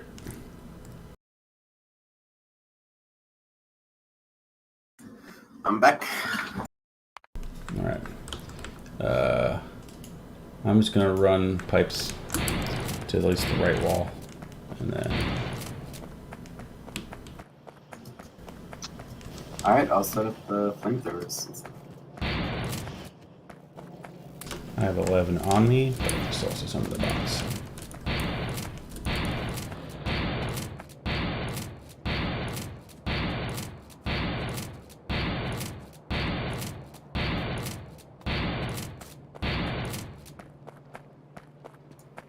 Oh, okay. I guess I'll get the flamethrowers on the left side. Actually, can I do the right side because you know where they're coming at from the left, and I only know about the right. I've got a pipeline kind of coming down. I stole all the pipes Okay. We'll put them in a box here.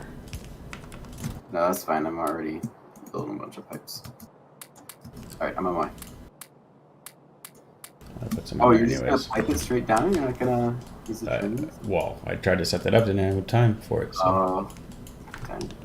But I might do it for this one.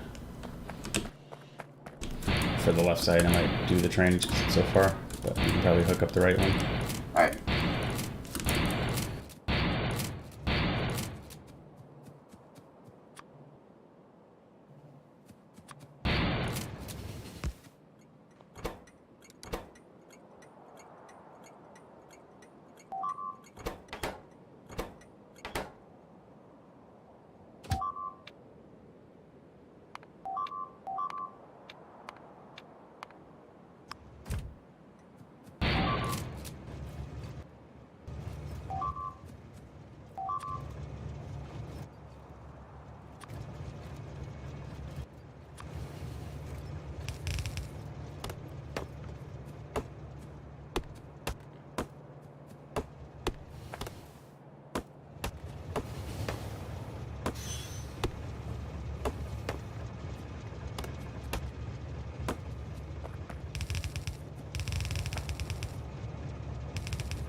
Remember I was talking to you earlier about like, hey, like, do you merge and then send PRs or whatever? Sure. Well, somebody was like, hey, the other teams are doing that. Why aren't you doing Merge doing which one? like merging and then sending the QA? Because right now we send a QA and then merge, and if this merge conflicts, now we gotta freaking send a QA again. Yeah. I mean, yeah. It depends on like your robustness after QA. Like, does like if you merge something in and it's broken, does QA catch it? And if they do catch it and you can't fix it quick enough, like how do you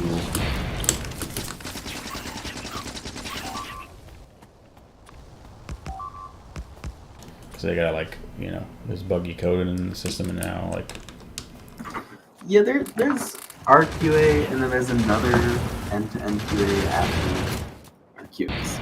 There's another group of people that do it. more like you can merge into master and then do QA if you are confident that you can fix any bugs that came up with quickly, Because if it's like a month-long thing, then you got to make sure to roll it back, because then you're holding everyone else back, Does that make sense? Month-long thing. If you merge something in and then they find a bug, and the time needed to fix that bug is a long time, you can't just leave in your bugged shit. You know what I mean? Yeah.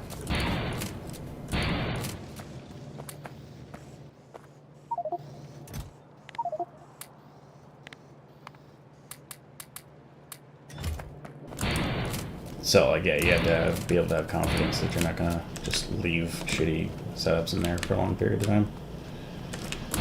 Yeah. I mean, it's a front-end application, so we do releases, so it's like, a bug gets released, and it's just in my code.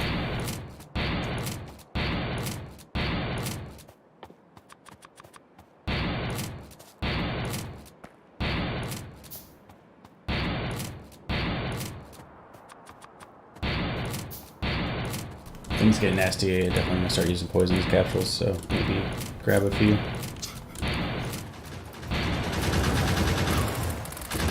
Okay.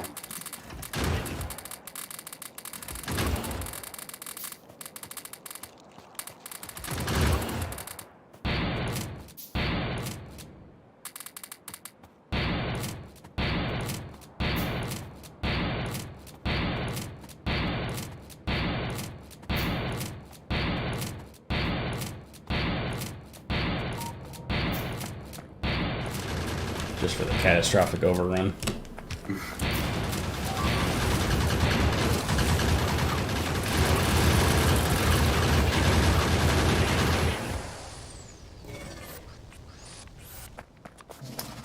Break for emergencies only.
Alright, we got this defended. What? I said this area is defended. Nice.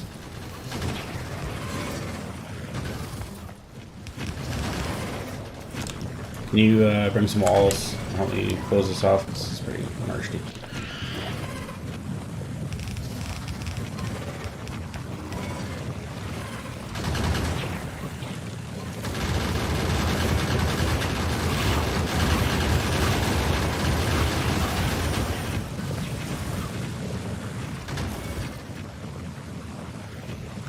Yeah, I don't have enough walls to fully close this half. Or I have about 300.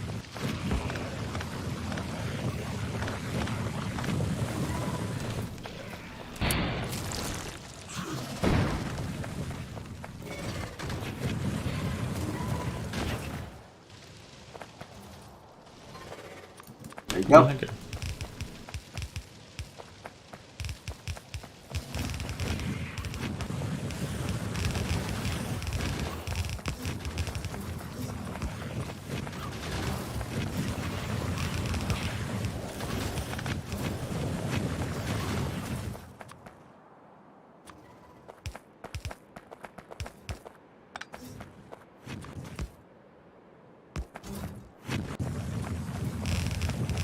Don't you dare!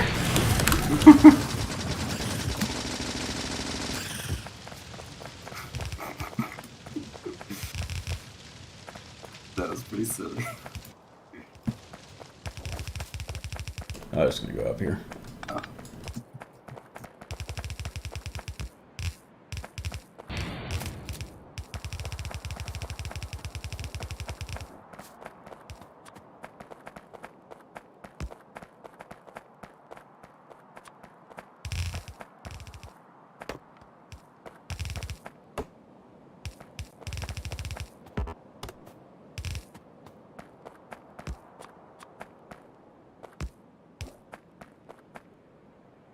Perfect.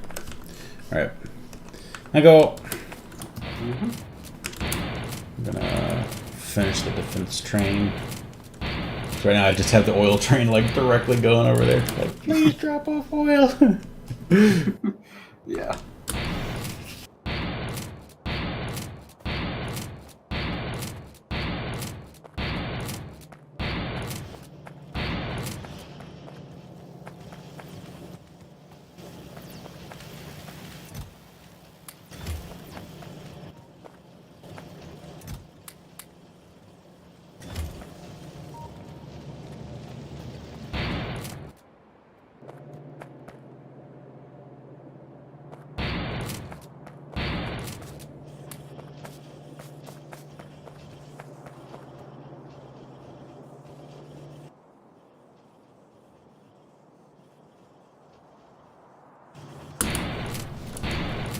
Probably gonna go to bed at 15 minutes from now.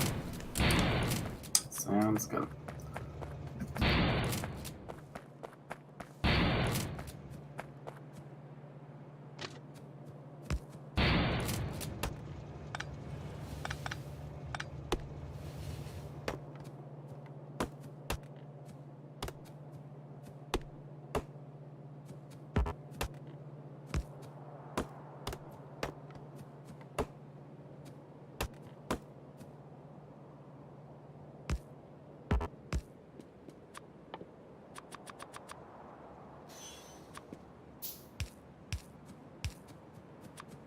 Anyways, to get distracted again.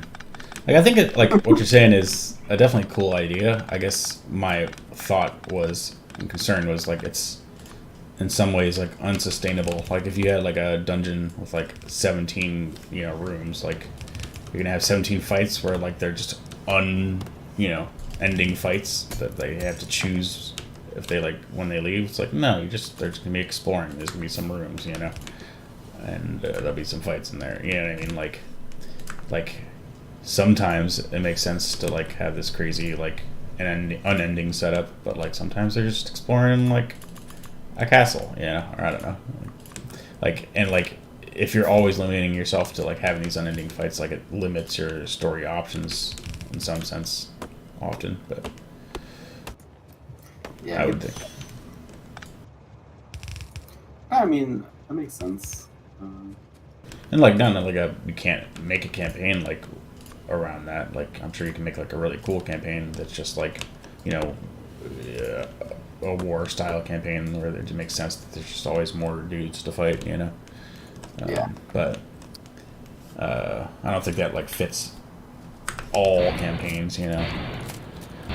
Like Abomination Vaults, I think is like you're kind of like the town that we're in now. You kind of eventually find this big ass dungeon, the abomination vaults, and then you just like Yeah. keep going deeper and deeper and deeper, and keep going back to town, whenever like you get tired or whatever. I don't know. Or at least I haven't read all the details, but like that's the gist I get, But like part of it's just like, oh, how can we're gonna go a little bit deeper, we're gonna go a little bit deeper, we're gonna go a little bit deeper, and it's not like about just like it's a horde coming out of the depths, like fight to the last man, none of that, Yeah.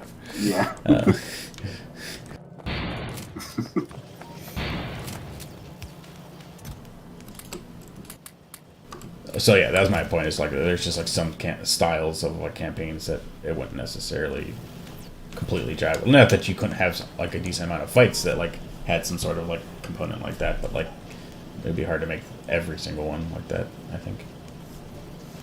Yeah. I can see that.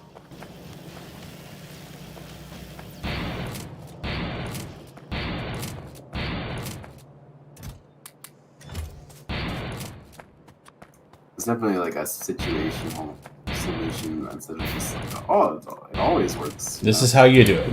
Yeah. ABC. Dun dun dun. Yeah. But no, like I mean, like at the end of the day, it's a game. Like it's hard to balance all the time, and sometimes it's a balance, or a balance over a long period of time.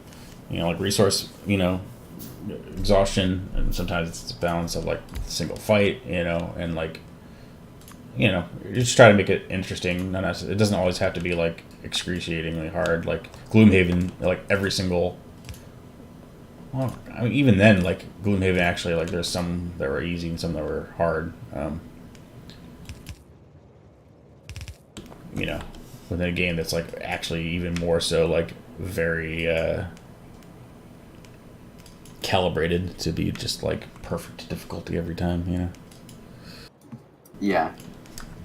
I mean, even you can't even get perfect difficulty because the rolls are there. Like the freaking rolls, the randomness. Yeah, and so like I think like at the end of the day, you just have something that's decently hard, and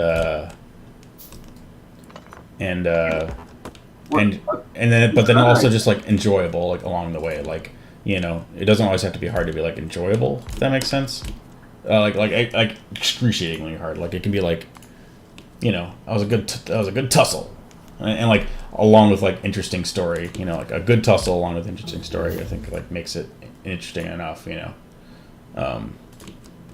Like obviously you strive to like make hard fights that are like perfectly calibrated, but like even one that's like less than perfectly calibrated but it was a decent fight, can be fun, I think. But Yeah. Here's another idea I have, which is to make it so that when you lose the fight, you don't die. Like you lose the fight, and then you're fighting enemies that might not kill you when you lose. It's just like yeah, no, there's a lot of like options for sure for that like style. Yeah. I just think like they've got some good tools to make some decently balanced fights, and I think you also have to like. That's part of the DM is like learning how to gauge your team's competency. Like everyone's just like picking the random roles and classes right now. Well, maybe they didn't pick the min-maxed like optimal role, and they don't have a fucking wizard. And like Like, we got to get that synergy. Synergizing with each other. Like, I'll group them all up, and then I'll freaking, And Rachel and I, we could have like just kited those zombies. Like they were slow. We could have just been like, all right, we run to the hallway, and then Rachel constantly shoots them, and Troy just like just waits for Rachel to shoot them all. We could have done that. Yeah, and that's the thing was like if I see you guys doing well like that, like I can jack up the fights, add a few more dudes. Yeah. Mix in a weird guy that like like smart ghoul that backstabs you or some shit, whatever. But like you can still mix in stuff. That's interesting. Yeah. But I do think like my main important thing is that there's not like 100% chance of success. Like it's got to be that every once in a while you either gotta use this OP orb thing, or you gotta just accept the consequences of losing, or you gotta, like, you don't win every time, okay? Like, sometimes, or you don't win, but, like, it shouldn't just be the end of the campaign. Or, Yeah, sure. yeah, Yeah, I think that's cool to mix in there for sure. yeah. Um, I think for me, I don't have enough time to care, so I'm gonna give me the campaigns that they gave me, and then go back to coding mods. Yeah. Yeah. I do think after this, I'm gonna try to work on my campaign a little bit and just like Cool. really rough draft it, and then maybe you could help me finish it. Because like I'm like, all right, there's gonna be a fight here, and I just don't know what I need to put together so that when it's actually fight time, that like I have everything I need. Like I just like Do you mean there's like supposed to be a what fight types here. of monsters, what levels they should be, like I kind of just stuff? know what type of monster you're fighting. That's it. That's the only information I know. I don't know how many of them. I don't know what strength they are. I don't know what strength the players are. I don't know any of that. I just like it's just supposed to be a fight. Yeah, so Pathfinder would basically be like you know what style of monsters you want, so you kind of hopefully I don't know because I haven't done enough myself, but like you hopefully like can find a style of that monster that is decently around the level of your players, and then they'll tell you like if you've got 4 players and you want the fight to be very hard, Well, they say they'll tell you, but like there's like a I chart. have to go figure out how they're gonna tell me and all that. Like, do you So already know? Can you in just the DM or like I can shoot you the book, probably even the page. I'll look it up later, but like, or that's the thing though is I'm not interested in like I just want to write the story and then just have all of this stuff kind of like I don't know what my favorite thing would be is if I like wrote the outline of the story and then be able to like ask you questions about or I don't know. That's how I think. That's my well, if you want me to play it, I can help sign it, sort of thing. no. I Yeah. mean, no, not that. Like tell like describe. I'll ask very generic questions like what how do I set up a fight or like what do I need to have a fight. So I'm trying to tell you, uh, if you want to set up a But fight, they give you a chart. You find out, like my character's levels are 6. Okay, so if I want a hard fight, need to have this much experience. I think they do it by experience. I need to have this much experience worth of monsters, and so you can pick a bunch of small monsters. You can pick one big monster that's over leveled, and they give you like some guidelines. And that's like a rough estimate of like, hey, that'll be a good hard fight if you like, you know, pick monsters that are worth this much experience. And since the experience is relative to the player level, that means that like if they're level 6, you pick 2 level 8 creatures. That's going to be a very hard fight, because they're worth X amount of experience, and that's more than like what you should normally have in a fight, if that makes sense. So it'll be a hard fight, okay. But then they say like you can't go that far off. Like if you go like plus 5 levels, like well they're just gonna get fucking ripped. Like the math kind of like breaks the farther you go out, if that makes sense. But like within like plus like 3 within 3 levels of the player's current level, you pick monsters up to the experience that they tell you for like what a very hard fight is. And then you can kind of like deviate from there. Like, I'm like, oh, well, my players are very smart, so like I'll jack it up even a little bit more, just to like give them that little extra zing, or however you want to do it. But like it gives you like a baseline for like, oh, a very hard fight has like this much experience worth of monsters, and does that make sense? Yeah. But then I have to go. So, like, I'm like, all right, these monsters that you're fighting, I just made them up, right? So like, I'm not gonna be able to find them in the Pathfinder sheet. Oh, sure. That's probably one challenge. Is like you just made things up, and sorry, defense nexus is broken. Yeah, you got to find something that, like, yeah, I guess that might be the hard part. Is like Pathfinder's got. Yeah, you might have wanted to pick monsters that you saw in Pathfinder first, and then make a campaign like that way, you know. But I think I haven't looked through all the monsters and shit, so I don't really know. When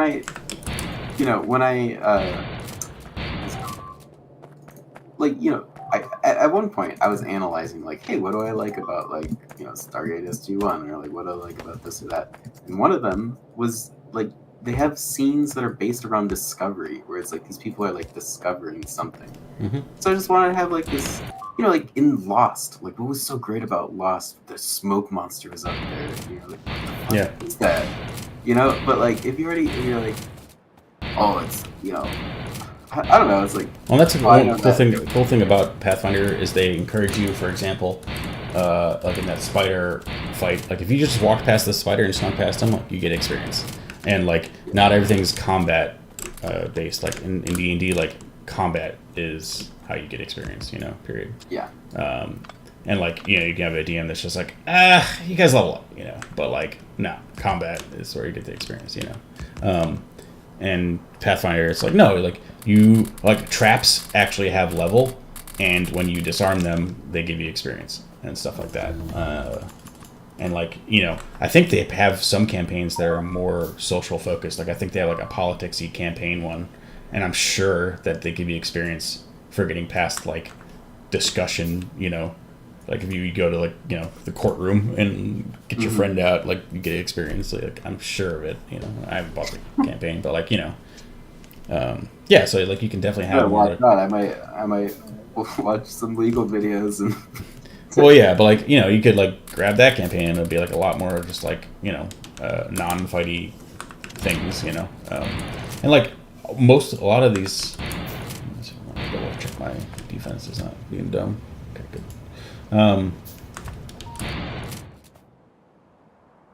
Sorry, I'm just thinking.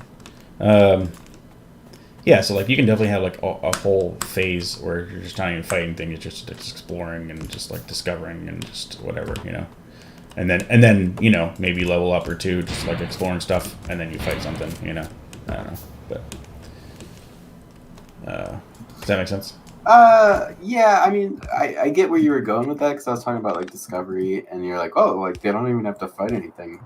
Yeah. But I was more talking about like, you are gonna fight these monsters, but I don't want to pick one that's in the Pathfinder already defined, because you're not gonna discover about them. They're just gonna be, like I want to like just straight up describe the monster instead of like giving you a name. It's like. Sure, I think you can do that, but like there's a lot of monsters that we haven't heard of before, and you describe them instead of giving us the name, and that's kind of where like, what's it called? Yeah, I mean, like, you don't have to tell them the names of things, like, if you want to be, like, more mysterious, you can just be like, when describing a manticore, just describe a manticore, not ever say the term manticore, like, I don't know, like, if that's the mood you're going for. Like, there is some, like, the recall knowledge skill is, like, pretty... Oh, no! What? Yeah. Is like you just like now you gotta tell them. Oh no, but like that's the thing. It's like it's actually one of the more house ruly sort of things. It's just like they set up an avenue for like this is how the players can try to find out things from you, and like how much you tell them is up to you, and it's one of the few areas that like don't have like extreme rules for it. It's just like we recommend this sort of difficulty and figure it out. Yeah, and like the rules lawyer, which is one of the guys I was like watching initially, he's like, I think it could be a little bit better, and this is how I do it like slightly differently, and generally this is how I, when like players roll recall knowledge, I can't generally give them this kind of information, and like yeah, it's a bit more than but and like that's cool too, because like, you can have someone that's a character is like just a know-it-all, and like maybe he doesn't fight as well, but like he like lets everyone know like the weaknesses and like what not to do, and like, oh, watch out, you know, this guy's got like a big ass poison attack, like don't, you know, whatever, shit like that. Interesting. Like the investigator class is like really whacked if you want to read about him. And one of his big things is he's just got like baller ass recall knowledge. That's funny. Where like, yeah, literally he'll be like, and like that's an investigator's one where you have to like kind of talk to the DM ahead of time, because like there's stuff where it's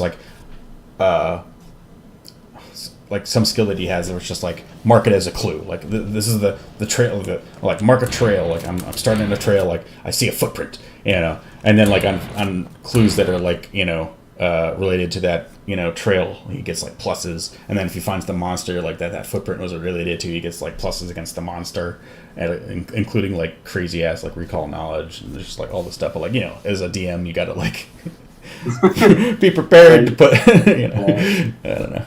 You find footprints again. Yeah. Yeah. I didn't quite understand it, but it looked interesting. But definitely not just like, oh, you pick investigator. You know, it's like, no, tell me.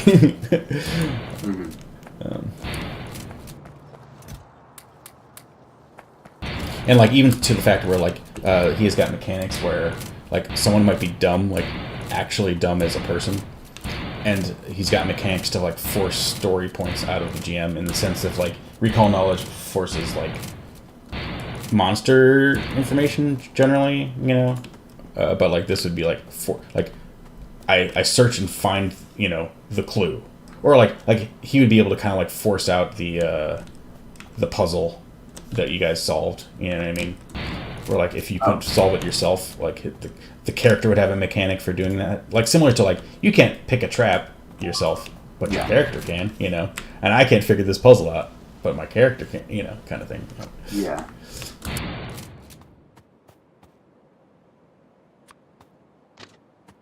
Not that I enjoy that, you know, style, because it's like, yeah, then there's no creativity. Yeah. Like it's like, come on, figure it out. It's not that hard. Yeah. But you know, like if you had someone that was, you know, like, you know, someone that was like, I just kind of want to play, you know. Yeah. But I feel like for those people, you just haven't. I don't know, dude. But yeah, I guess I kind of. and that's what they were kind of trying to go for. I don't know if it was successful. I haven't played it with them yet. But. What were they trying to go for? What?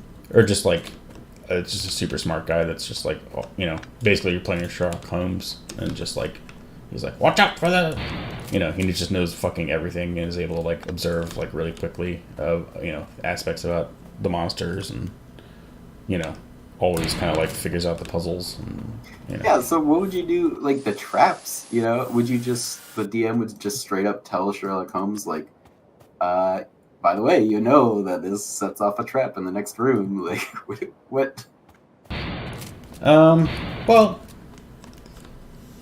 it would be more like he would mark that the trigger as a trail that he was following, right? And then he would walk into the next room and then look around for traps, and you get pluses on that like roll, you know, because it's related to the trail that he started earlier, which is the trigger for the traps. And he's in the room with the traps now, and he'd be able to like, you know, correlate the two.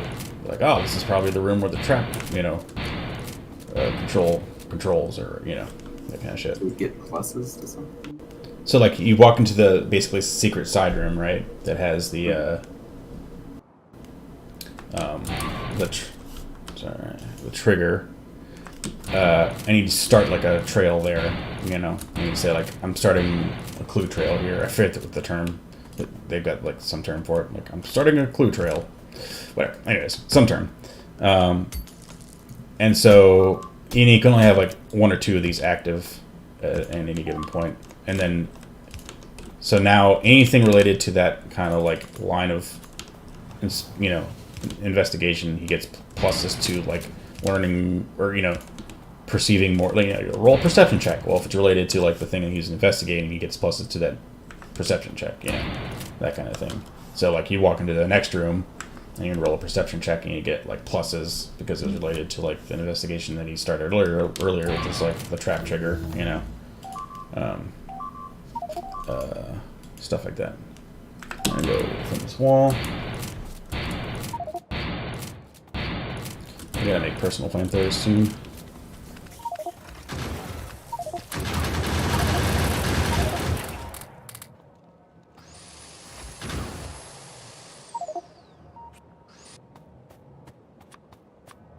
But no, I don't think it's like I don't know that I'd want to play with an investigator class on my hand. In my game, I'd be like, maybe next time. Yeah.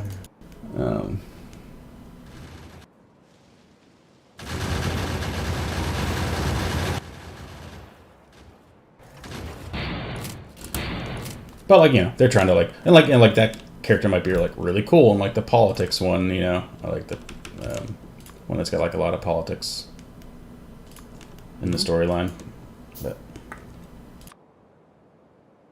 where like he's doing like a lot of the talking and then they finally get into a fight and everyone kind of like does their job and he's just like I think he's got like a lot of like ways to like mark creatures for death and just weird stuff like that. That's cool.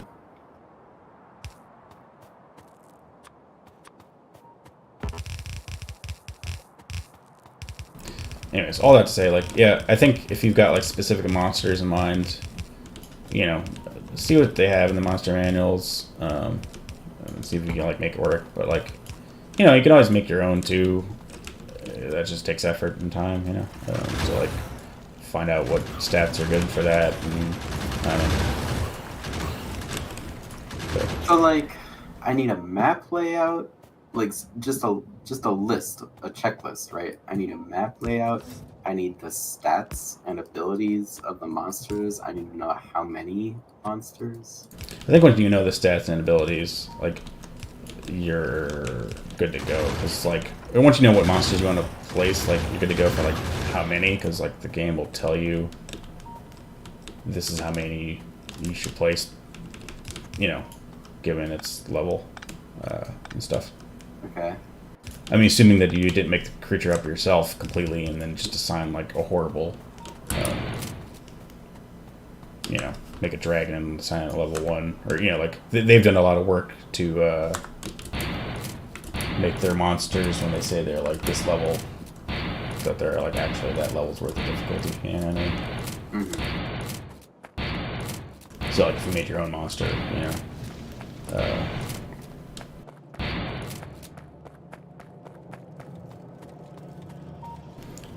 actually, not even. It won't be that bad. They probably have. I guarantee. Like I haven't done like tons of research on all this stuff because I'm just like gonna use their campaigns. I don't care necessarily about making my own too much.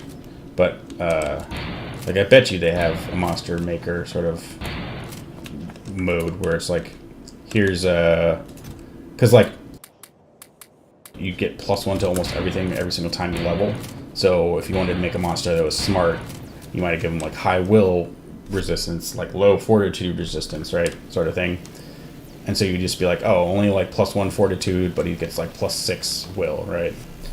But then like if you're like, oh, and I want him to be level 14, well, you add the 6 will that you gave him, that was like relative, plus his level, and then now he's got like 26 will or whatever,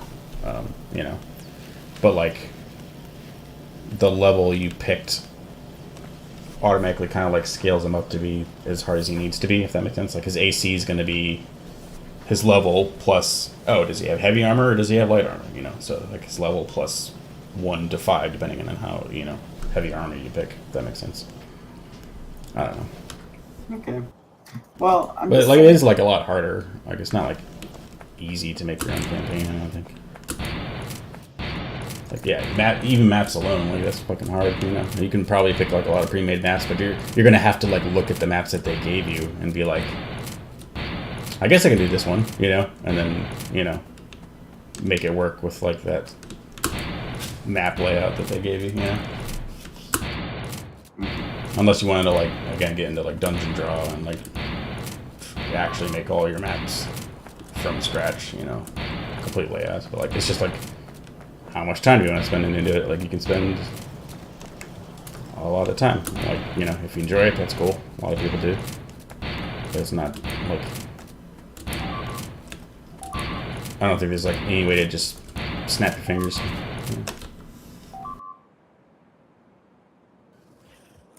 Well, like, yeah, on that point, like, if I found, or like, is there just a list of places, or just... Oh yeah, they have a world. Yeah.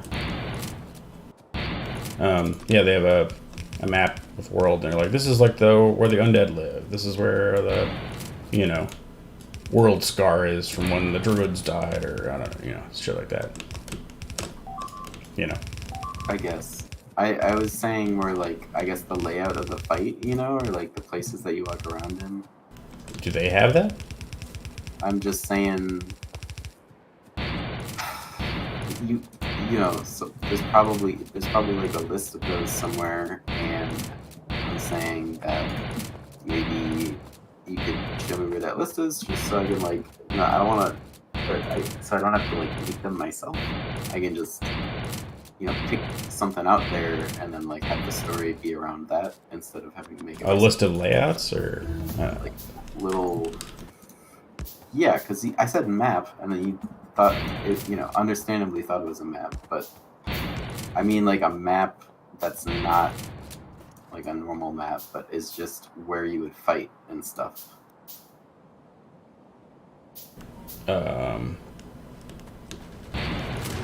a battle map, maybe? Like, remember where you just were like, all right, this is where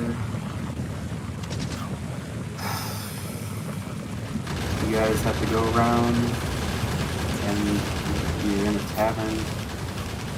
Oh yeah. So like small scale map, not like, oh, here's Kentucky. Yeah. It's like a layout of a house. Yeah. I mean, Pathfinder itself doesn't offer these, but like there's bazillions of people making maps. Like, well, they do design these for the oh my god, there's somehow bugs from the south. They're eating our science. Where did those even come from? I think the south. Probably beeped to the south and then didn't notice one of the beeps.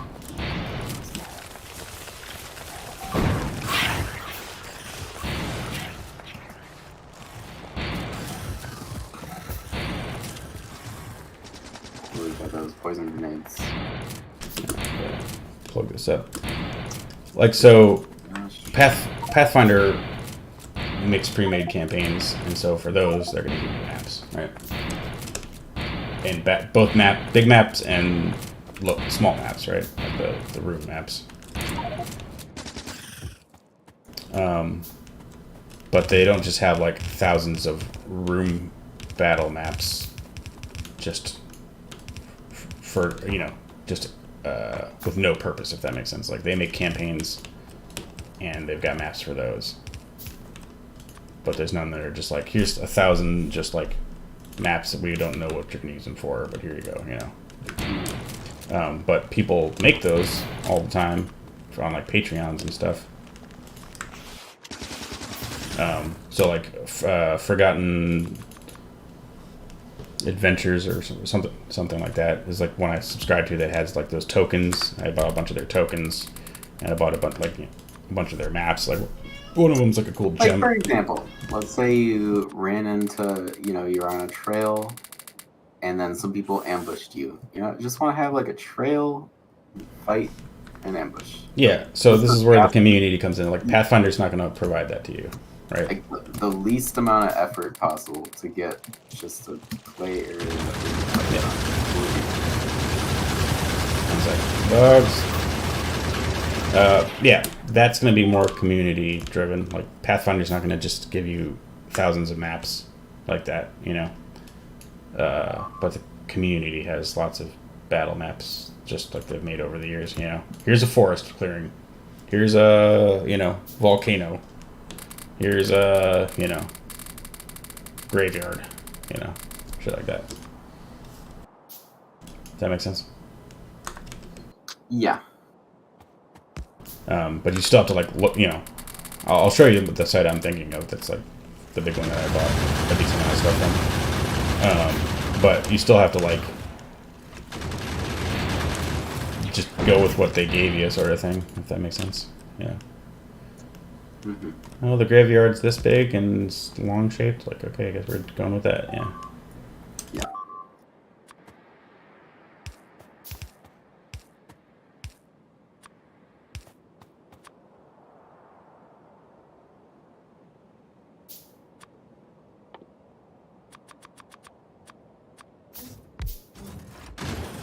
I've got 33 efficiency modules.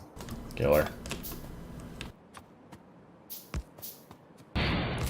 But no, I think Pathfinder will give you like monsters. It'll give you the classes. It'll give you rules for the monsters and like how many monsters to put in a situation. They'll give you like the lore, like and like overall world map. They'll give you that.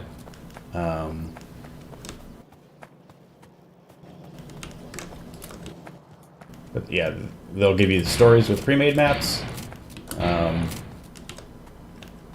But yeah, the community has like a lot of, well, I guess Pathfinder also came out with official tokens, but the community's got like tokens. They've got like, the spell effects is a community, like all like the weird like slashing slashes or whatever, it's community. All the maps that aren't tied to like specific campaigns are going to be community. And so you can just like literally like Google like fantasy RPG tabletop, battle maps, and you'll just get like hundreds of Patreons, And you kind of just, some of them will be for free, some of them will be paid.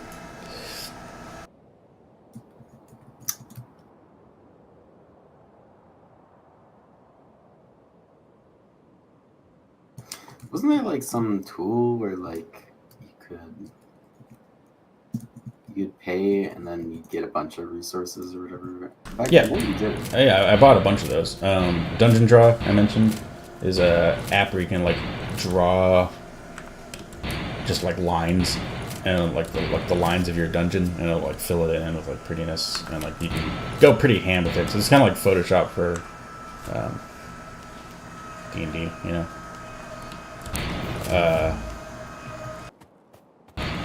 And so, like, if you're making maps from scratch, that's probably pretty good. And you can get some decent-looking maps pretty quickly, Not, like, extremely high detail, but, like, pretty quality maps, pretty quickly.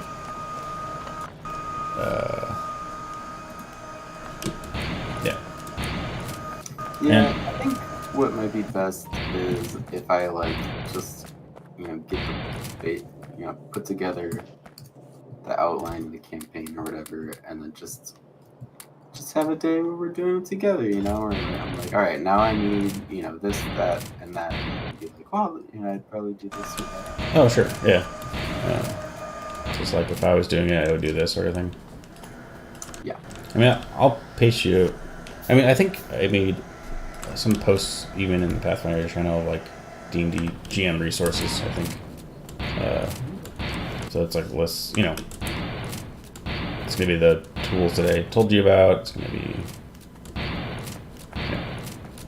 Okay.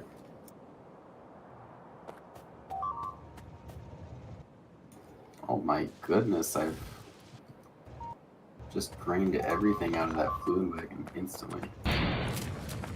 Oh. Alright.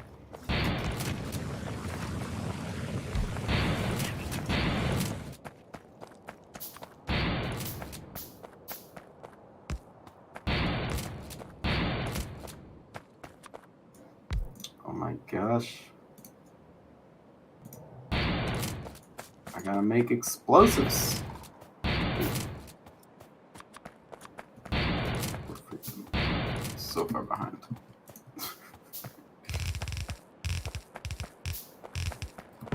Just making oil products out here.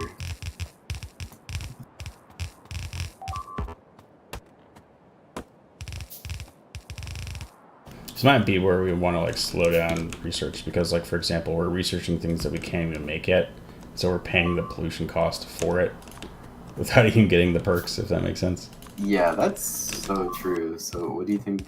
I mean, yeah, I agree. So whatever you want to do to slow down. And 100 potions per minute, that was a bit high. Like we didn't need to do that, you know. So yeah, yeah. Could you? Or, Oh, I'm finishing walls, but okay.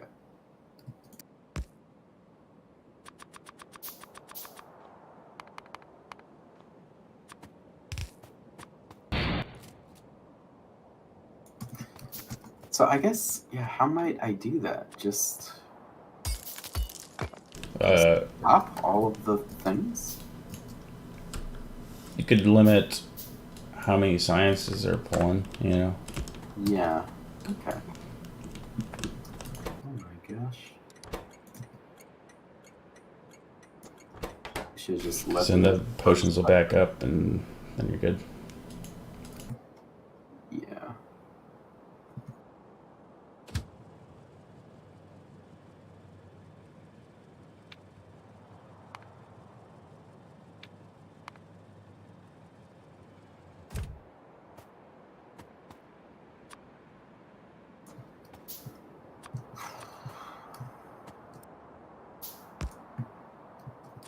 All right. I just cut off some power lines, so it's going to be very obvious that they're off.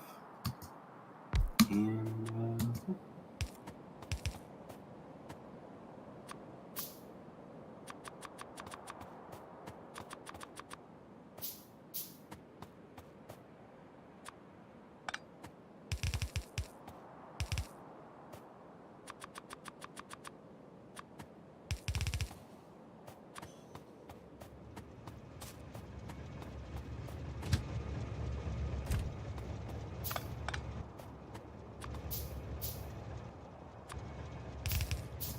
electricity is going to be an issue in a bit, I guess.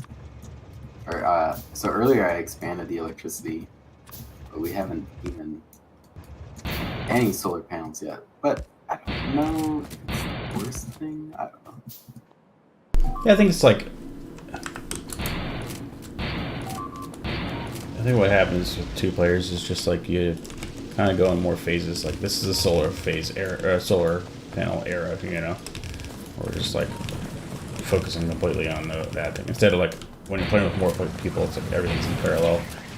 You know, that's just like right now I'm in flamethrower wall era. You know, I'm like that's all I'm doing. Yeah. But I think we're in a pretty good spot. So.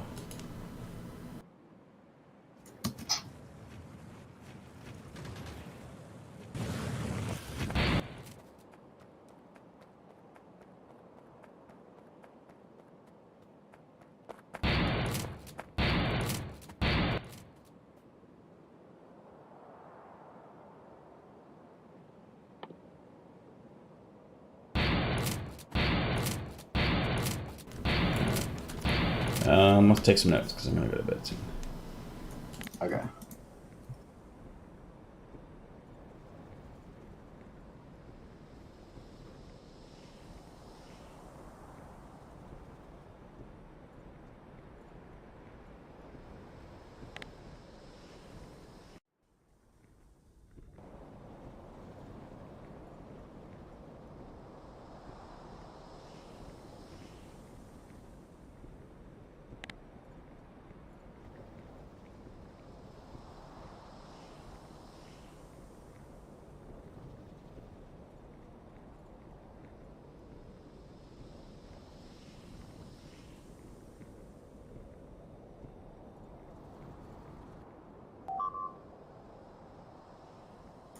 I got need more oil at explosives shop, blue potions.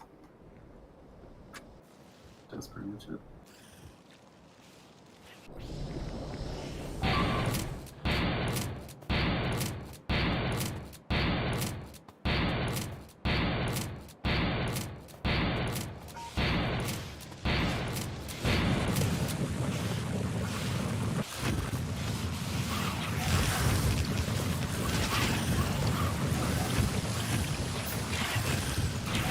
Buggos, sorry. Fucking buggos. Stop freaking bugs.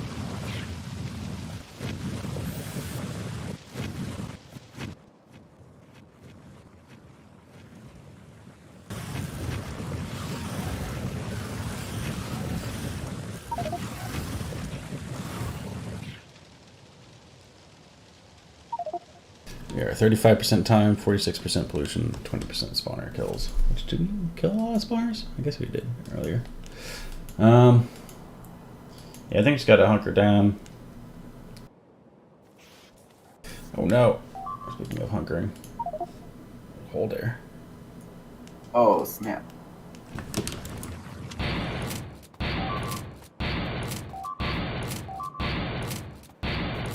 Yeah, and I don't know. Maybe our time component also is fuck us, but oh no! Oh no. I literally landed in between, and then walked into it like as it was already past. I was like, Oh my gosh. I should not have died. Veto. My gosh. These bugs. I don't have any walls. I need help. Oh my god. I don't have any Yeah, walls. potions or poisons. Yeah. Oh my gosh. I did have some. Let's close it off. I'm good. I'm kind of tired. Okay, well, Or could you load a little bit before? I guess. Just see. that's me on my notes. I guess. Sure. Yeah, I don't know. Maybe 2 saves so we can load this one, see the notes, and then load the previous one. I guess we could just, or I don't know. What do you want to do? I We made could some do whatever. notes. Whatever. It's. I think we kind of will know what we're doing. Yeah.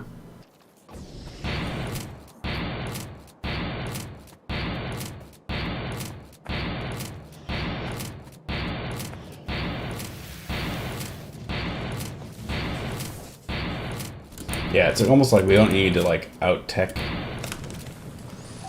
because like we more need to fly under the radar because we can out tech ourselves where like we can't even like make use of the tech. Yeah. That's definitely where we're at. Like, yeah, we have batteries, we have solar panels. Like, we just can't even do it. Get them on the map. Yeah. Yeah. I don't even know if we should do any solar panels until we have robots. You know, like you're just like, I don't know. You know, If we should do any, modules, what's it? you're saying we shouldn't do any solar panels Until after we have robots. I think maybe we should just rush robots and then maybe. put down solar panels instantly. Or not instantly. I do think that the best way to put down solar panels is to just have, you know, like, be like have the put those robot things in between, you know, the ghosts or whatever, so that you don't have to stand there and wait for the robots to put Sure. stuff down.